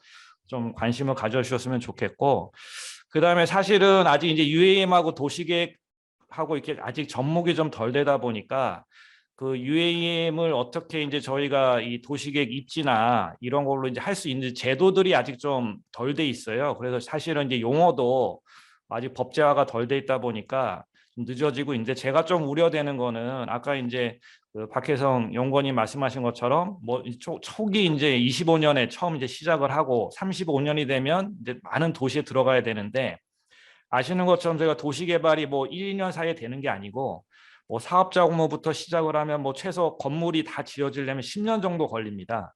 그럼 이제 아까 이제 박혜성 연구원이 말씀하신 2035년에 고층 건물에 버티포트가 생기려면 최소한 2025년쯤에는 이 자리가 버티포트 자리라는 게 결정이 나야 되거든요. 근데 이제 불과 2, 3년 남았는데 그런 것들이 이제 시기를 놓치면 제일 좋은 땅들이 이제 다른 사람들한테 팔리고 하기 때문에 저희는 지금 이제 남은 기간 중에 이걸 제도도 반영을 하고 아까 말씀드린 제일 좋은 자리를 버티포트 자리라는 거를 이제 어떻게 보면 선언을 하고 최대한 관련 계획에 넣어야 되는 좀 숙명 같은 게 있거든요. 그래서 이제 그런 것들이 좀 가장 고민인 것 같고요. 마지막으로 이제 이거는 이제 박혜성 연구님 시간이 나시면 한번 좀 여쭤보고 싶은 부분은 아까 이제 그 발표 자료에 보면은 버티포트를 공공기여로 하는 부분이 잠깐 나왔었어요. 뭐 일부 사옥의 사례에 잠깐 나왔는데 뭐 아시는 것처럼 공공기여도 최근 이슈긴 한데 혹시 그 공공기여라 함이 그 생각하시는 부분이 그 버티포트 시설을 사실 이제 공공기여라고 하면 보통 기부 체납 얘기를 많이 하는데 뭐 지자체 등에 기부하시는 계획이었는지 아니면 이제 버티포트 자체가 상당히 이제 어려운 그 시설이니까 그냥 운영하는 것만으로 그 버티포트를 시설을 설치하는 것만으로도 공공기여로 좀 생각을 해보신 건지 이건 뭐 한번 시간 나시면 한번 좀 답변을 좀 들어보고 싶습니다. 예, 이상 제 의견을 말씀드렸습니다. 예, 조 대표님 감사드립니다. 크게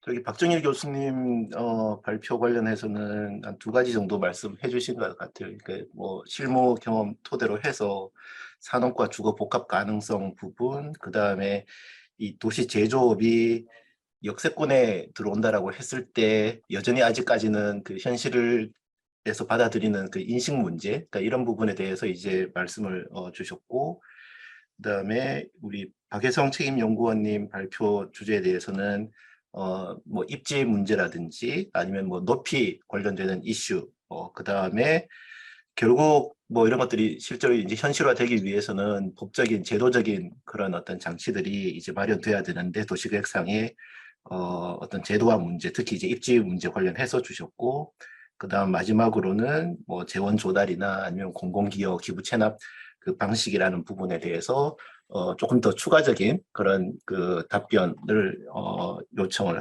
해주셨습니다. 조금 이따가 이제 2분 그 발표자님들 의견 듣기로 하고 다음으로는 김영희 차장님의 의견 주시면 고맙겠습니다.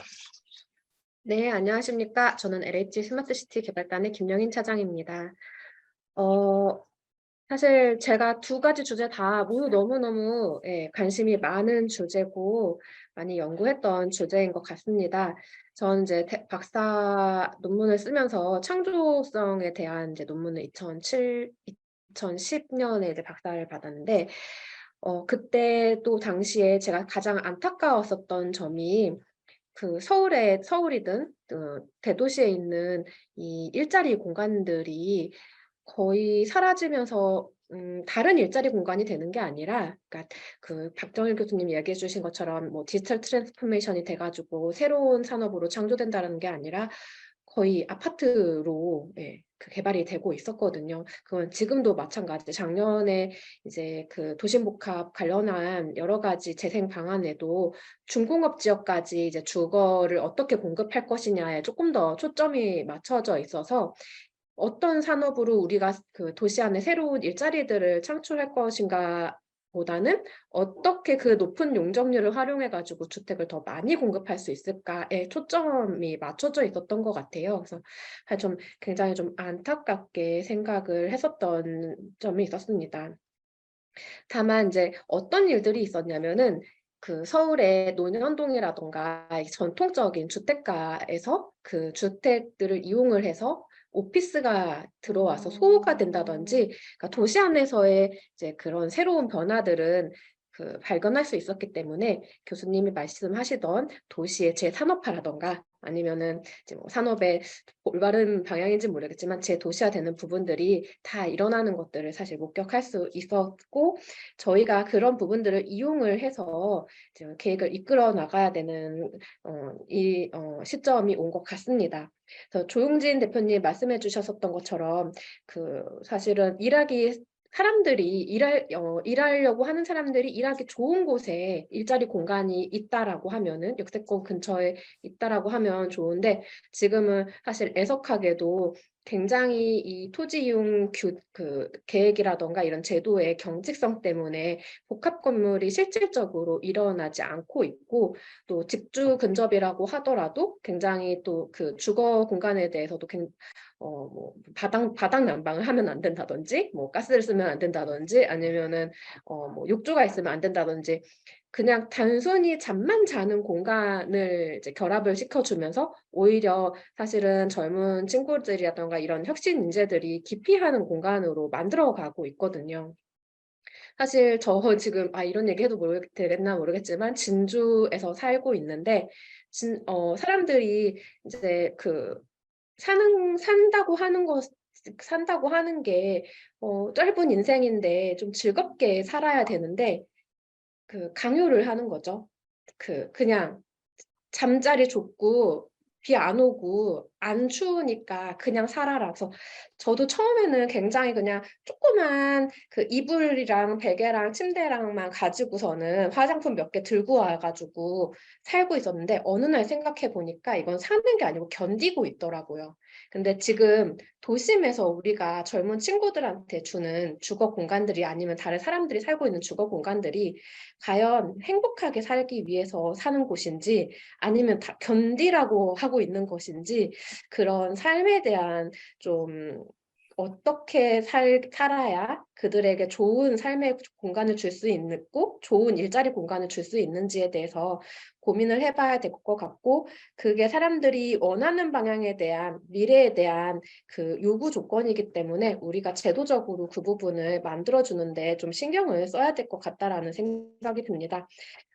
제가 산업에 대해서 재미있게 생각하고 또 UAM이나 이런 모빌리티에 대해서 관심을 갖는 부분들은 사실은 제가 계속 연구하는 그런 창조성이라던가 혁신 이런 부분과 일맥상통하는 부분이 있어요. 그래서 어떻게 하면 이들이 일하러 오는데 더 즐겁고 편안하게 올 수 있고 효율적인 그런 업무 공간들, 산업 입지들을 만들어줄 수 있을까? 이런 차원에서 UAM도 신도시에 도입하는 것들을 검토를 하고 있는데, 뭐 여러 가지 그 다른 이야기도 할 수 있겠지만, 뭐 간단하게 말씀드리고 싶은 거는 어찌됐든 간에 이 3천 입체 교통 시설을 받아들이기 위한 준비들을 하고 있고, 그래서 박혜성 책임연구원님과 거버넌스 같은 걸 통해 가지고 계속적으로 협업을 하고 있고, 우리 조용진 대표님이랑도 실질적인 연구를 통해 가지고 뭐 항로 설계라든지 도시 건축적인 이런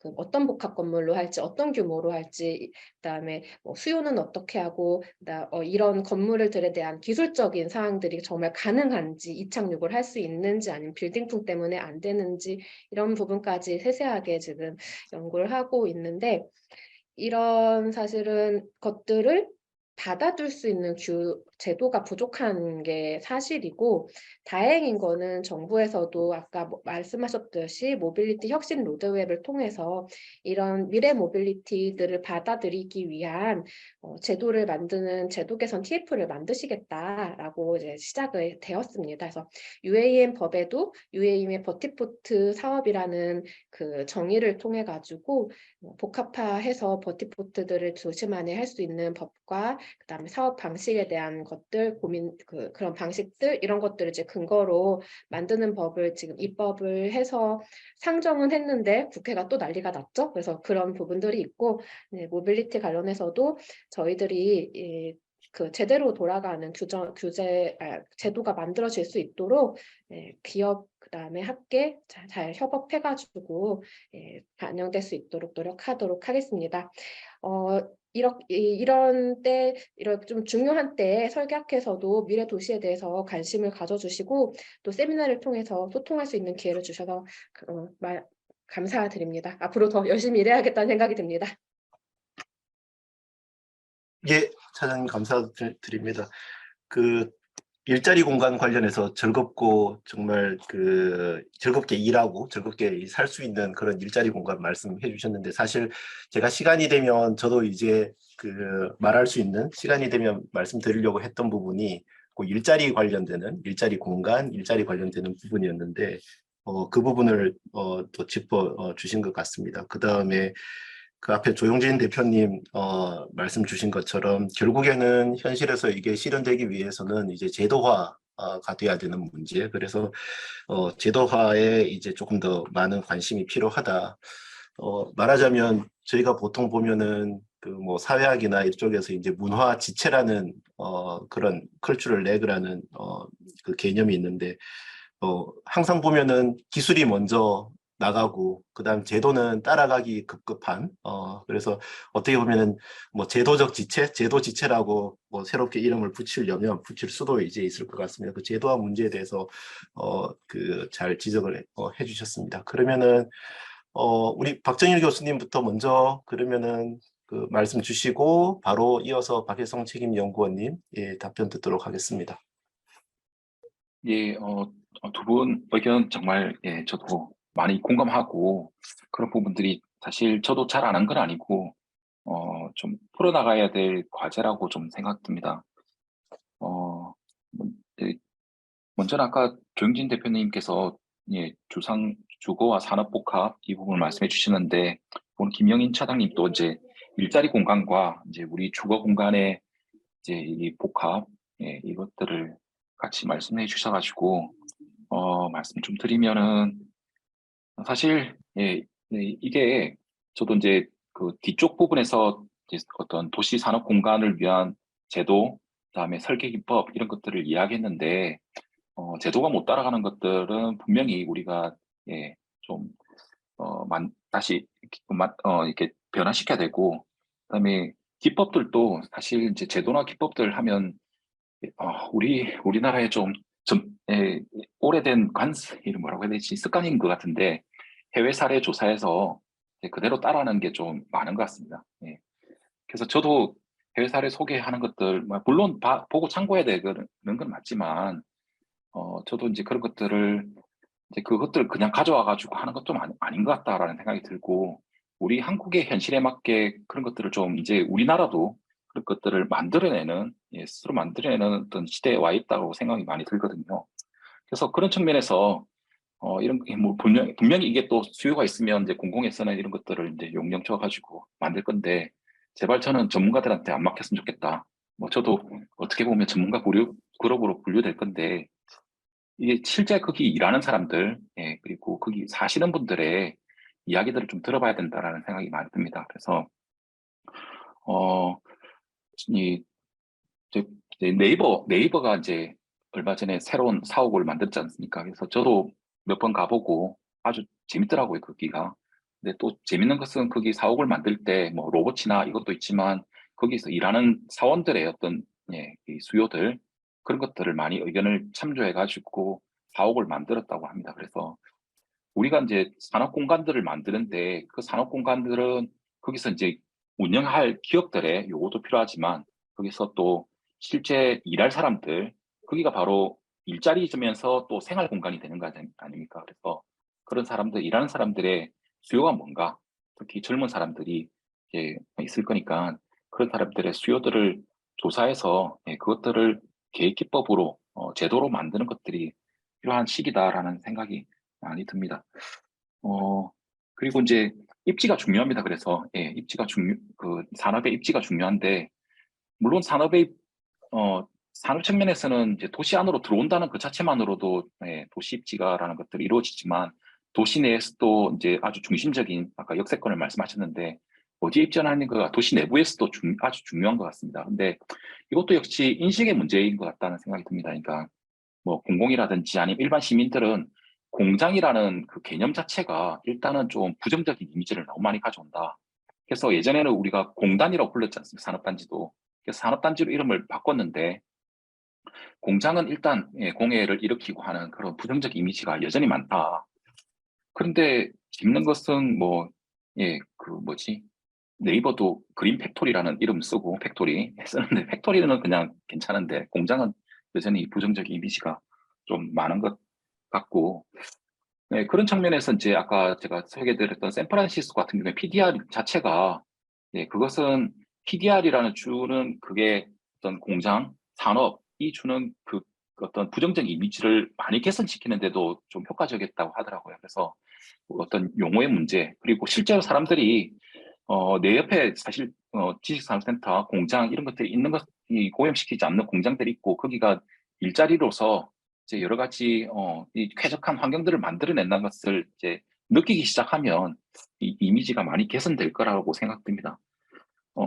안타까운 거는 저기 제가 구로를 얼마 전에 갔다 왔는데 거기에 구로에 정말 기업들이 소규모 기업들이 많이 들어왔다가 조금 커지면 강남이라든지 판교로 이전을 한다고 하더라고요.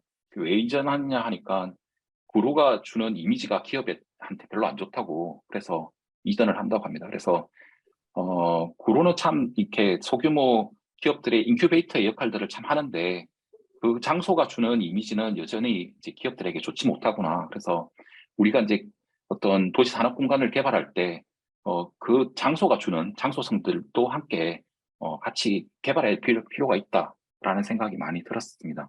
그래서 역세권에 그런 좀 어떤 사례들을 계속 만들어내면 이미지들이 많이 바뀔 거라는 생각이 좀 많이 듭니다. 그리고 아까 이제 팹랩, 메이커 스페이스 이런 이야기를 했는데 맞습니다. 저도 3D 프린팅 그 교육받고 한번 만들어봤는데 그 재료에 문제가 있어가지고 어떤 3D 프린팅은 인체 아주 위해하다라고 들었거든요. 그래서 근데 그런 데 대한 인식이 별로 없어가지고 노출돼가지고 어떤 분들이 이제 암에 걸리고 그랬다는 뉴스 기사도 보고 했습니다. 그래서 새로운 생산 기법 이것들이 항상 뭐 저희가 아직 아는 지식들이 없기 때문에 문제라고 생각들거든요. 근데 그 부분들은 연구되고 그런 환경 규제 가이드라인은 충분히 만들어져야 된다라는 생각이 들고요.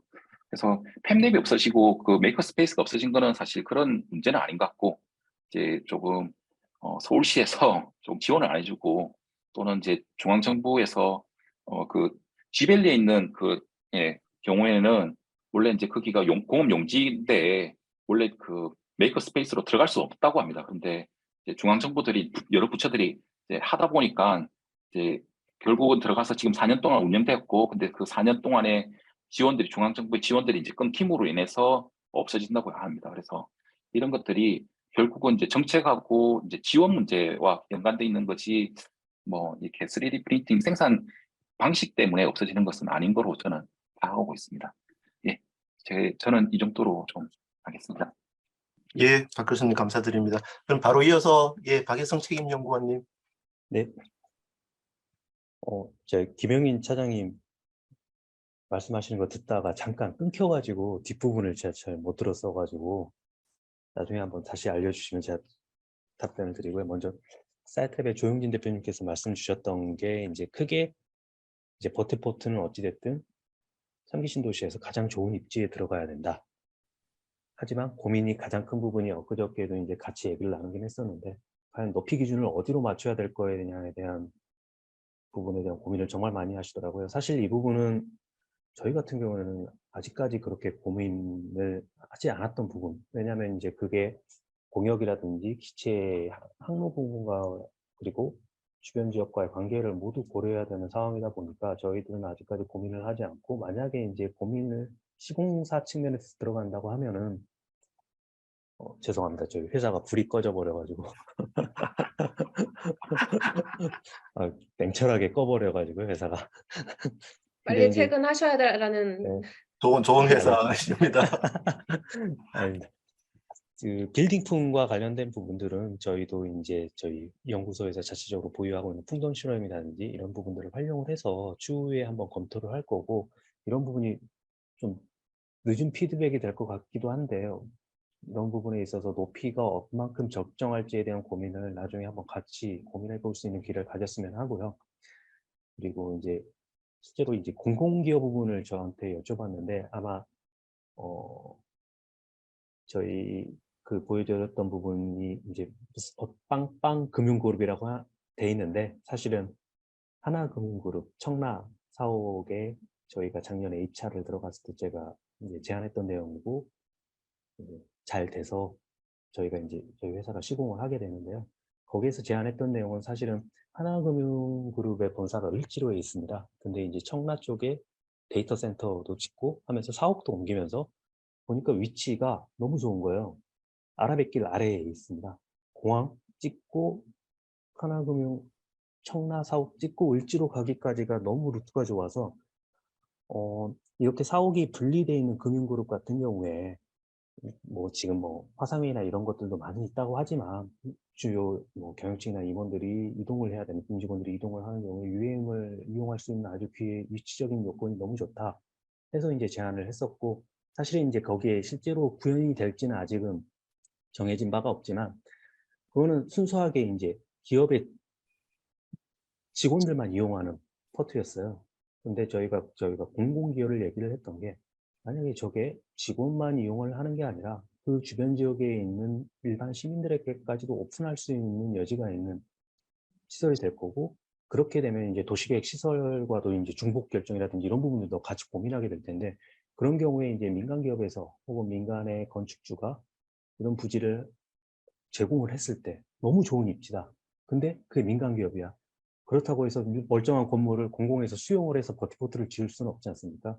그거를 만약에 옥상고를 활용하는 거를 허용을 해주고 했었을 때의 어떤 인센티브를 어떻게 줄 것인가에 대해서 공공에서 고민을 해야 되는데, 그게 만약에 이제 빈 땅에서 새롭게 건물을 지어야 되는 상황이라고 한다면, 이 버티포트 계획이 실현을 하려고 하는 건축주 혹은 개발 사업자에게 지금의 지구단지 인센티브 제도처럼 건축 건폐율이나 용적률에서 인센티브를 주는 것도 충분히 고려해 볼 요소라는 생각에서 이제 보여드렸던 사례입니다. 김용민 차장님 어떤 질의를 하셨는지 제가 잘 몰라가지고. 아까 제도와 끊겨가지고. 관련돼서 말씀 주셨고요. 네, 네네. 질의 안 했고 저기 연구원님 칭찬했습니다. 감사합니다. 박혜성 연구원님 감사드립니다. 저희가 시간이 뭐 금방금방 지나가서 그 오늘 세미나 그 준비하시느라고 고생 많이 하신 그 신보선 차장님 한번 말씀 주시면 고맙겠습니다. 없으니까요. 네. 딱 한 가지만 좀 여쭤보고 싶은데, 박혜성 책임연구원님한테 여쭤보고 싶은데, 이게 UAM이 가려면 이제 길에 대한 것도 중요한데 통신에 대한 것도 중요할 것 같거든요. 혹시 UAM을 하면서 어차피 UAM도 자율주행으로 갈 건데, 그게 특정 공역을 사용하게 되면 통신에 대해서 통신이 잘 이루어지지 않으면 안전상의 문제가 있을 것으로 이제 예상이 되는데, 그런 부분 혹시 좀 어떻게 고민하고 계신지 좀 답변해 주시면 감사하겠습니다. 사실은 이제 현대건설에서 사실 통신까지 고민하기에는 어려움이 있고, 그러다 보니까 지금 UAM이 대부분 다 컨소시엄 형태로 어떤 사업을 준비를 해나가고 있어요. 이제 저희 같은 경우는 기체를 하는 현대차, 그다음에 교통관리를 하는 인천공항, 뭐 대한항공, 그다음에 통신 쪽에 KT, 그리고 인프라에서는 현대건설, 이렇게 해서 이제 같이 생태계를 구축해 나가려고 뭉쳐서 같이 고민을 하고 있는데, 통신 같은 경우에는 조금 뭐 그 통신사와 기존에 이제 공항 교통 관리를 운영을 하고 있는 한국공항공사나 인천공항하고 조금 생각이 다르다고 하더라고요. 아까 제가 말씀드렸던 이 UAM 기체가 날아다니는 하늘에서의 에어스페이스가 300에서 600 사이라고 했는데 거기에 사실 통신망이 전무하다라고 합니다. 5G나 뭐 이런 초고속 통신망이 전혀 이용이 안 되는 상태다 보니까 이거는 아예 처음부터 거기에 통신망을 깔아야 되는, 그러면 굉장히 이런 지상에서의 통신망하고도 비교도 안 되는 또 한 번의 인프라 투자가 필요한데, 이런 부분에 있어서 이제 이 3대 통신사, 우리나라의 3대 통신사도 어떤 가능성을 보고 이제 이 UAM 사업에 뛰어든 것 같은데, 아마 이제 그쪽 업계의 이 건설하는 입장에서는 상당히 어렵게 느껴지는 내용들이더라고요. 이제 저는 처음에는 이런 무선 통신이 그런 높이의 차이에서 전혀 안 이루어질 거라고 생각도 못 하다가 300m가 넘어가는 경우에는 5G가 안 터진다고 하다 보니까 이런 인프라도 이제는 어떻게 보면 이제 3기 신도시 하실 때 3기 신도시 위에 UAM이 날아다니려면 먼저 거기 300에서 600 사이에 통신이 될 수 있는 환경을 구축하는 것도 LH에서 고민을 해야 되지 않을까라는 생각을 해봅니다. 제가 주워 들은 걸로 좀 부연 설명을 해드리면, 일단은 저희가 이렇게 설계한 항로들에 대해서 지자체들과 같이 전파 통신 환경에 대한 실증 같은 것들을 하면서 통신 환경들을 조사를 하는데, 말씀하신 대로 그렇게 여의치는 않은 상황이기는 해요. 그래서 일부 이제 통신 회사들 같은 경우에는 5G 이제 지상에 있는 사람들을 위해 가지고 이렇게 쏘다 보니까 이거를 이제 각도를 좀 들어가지고 뭐 600m 근접하게까지 5G 통신 그 전파를 쏘겠다라고는 하는데, 사실 그걸 다 해결할 수 있는 문제는 아니고, 그래서 6G가 돼서 저궤도 위성 통신을 통해 가지고 그런 통신 그 수단의 좀 발전이 필요한 부분과, 그다음에 기체 측면에서는 그렇다고 하더라도 이 5G로 가다가 5G가 끊겼다고 해서 기체가 떨어지면 안 되잖아요. 그러면은 다채널을 통해 가지고 LTE 그 채널 방식도 심고, 그다음에 그 음성 텍스트로 인식하는 통신 방식이 있습니다. 그래서 다 여러 가지 통신 장치를 다 기체에다 넣고서는 그 통신이 끊기지 않게 가는 방식으로 일단은 기체는 개발하고 있다라고 합니다. 예, 고맙습니다. 예, 시간이 거의 다 돼가서 혹시 오늘 저희 발표자 토론자분들 말고 오늘 세미나 참석하신 분들 지금 연결되어 있으시면 혹시 질문이나 또 의견 주시면 예, 감사하겠습니다. 채팅창에 메모 남기셔도 좋고요.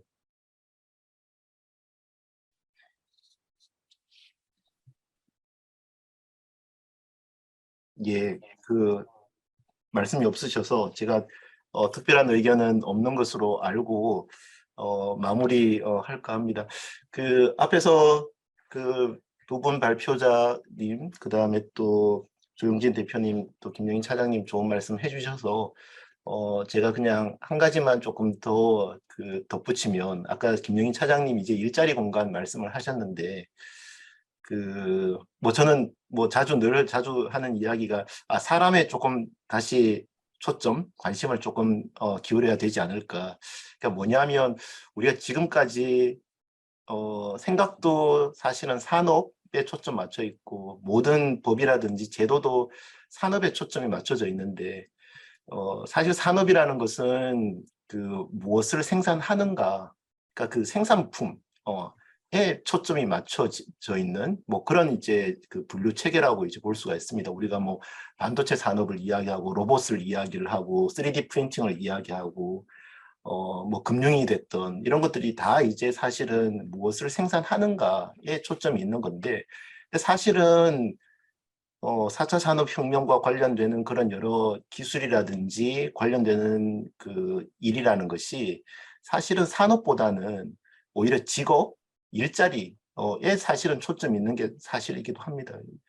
무슨 말씀이냐 하면, 우리가 예를 들어서 지식산업센터, 그러면은 뭐 유치업종이 됐든 아니면은 입주 가능 업종이 됐든 다 이거 업종 가지고 이야기를 하는데, 4차 산업혁명 관련되는 업종들을 자세히 보면 이게 표준 산업 분류상에 특정한 업종 하나로는 사실은 도저히 설명이 안 되는 로봇 산업이라고 하면 또 뭐 3D 프린팅이든 뭐 핀테크가 됐든 이런 것들이 사실은 업종으로 보면은 되게 여러 업종에 걸쳐져 있는데 사실은 일하는 사람 입장에서 보면 3D 프린팅 업종에서 일을 하다가 예를 들어 로봇 관련되는 산업 일자리에 일을 하고 일하는 거는 사실은 되게 그 동일한 일자리일 수 있다. 그렇다라고 하면 우리가 주거와 그 산업 공간의 통합을 이야기를 하는데 사실 어떻게 보면 그 산업 공간이라는 게 결국에는 그 사람이 하는 일, 그 사람이 하는 일을 제공해 줄 수 있는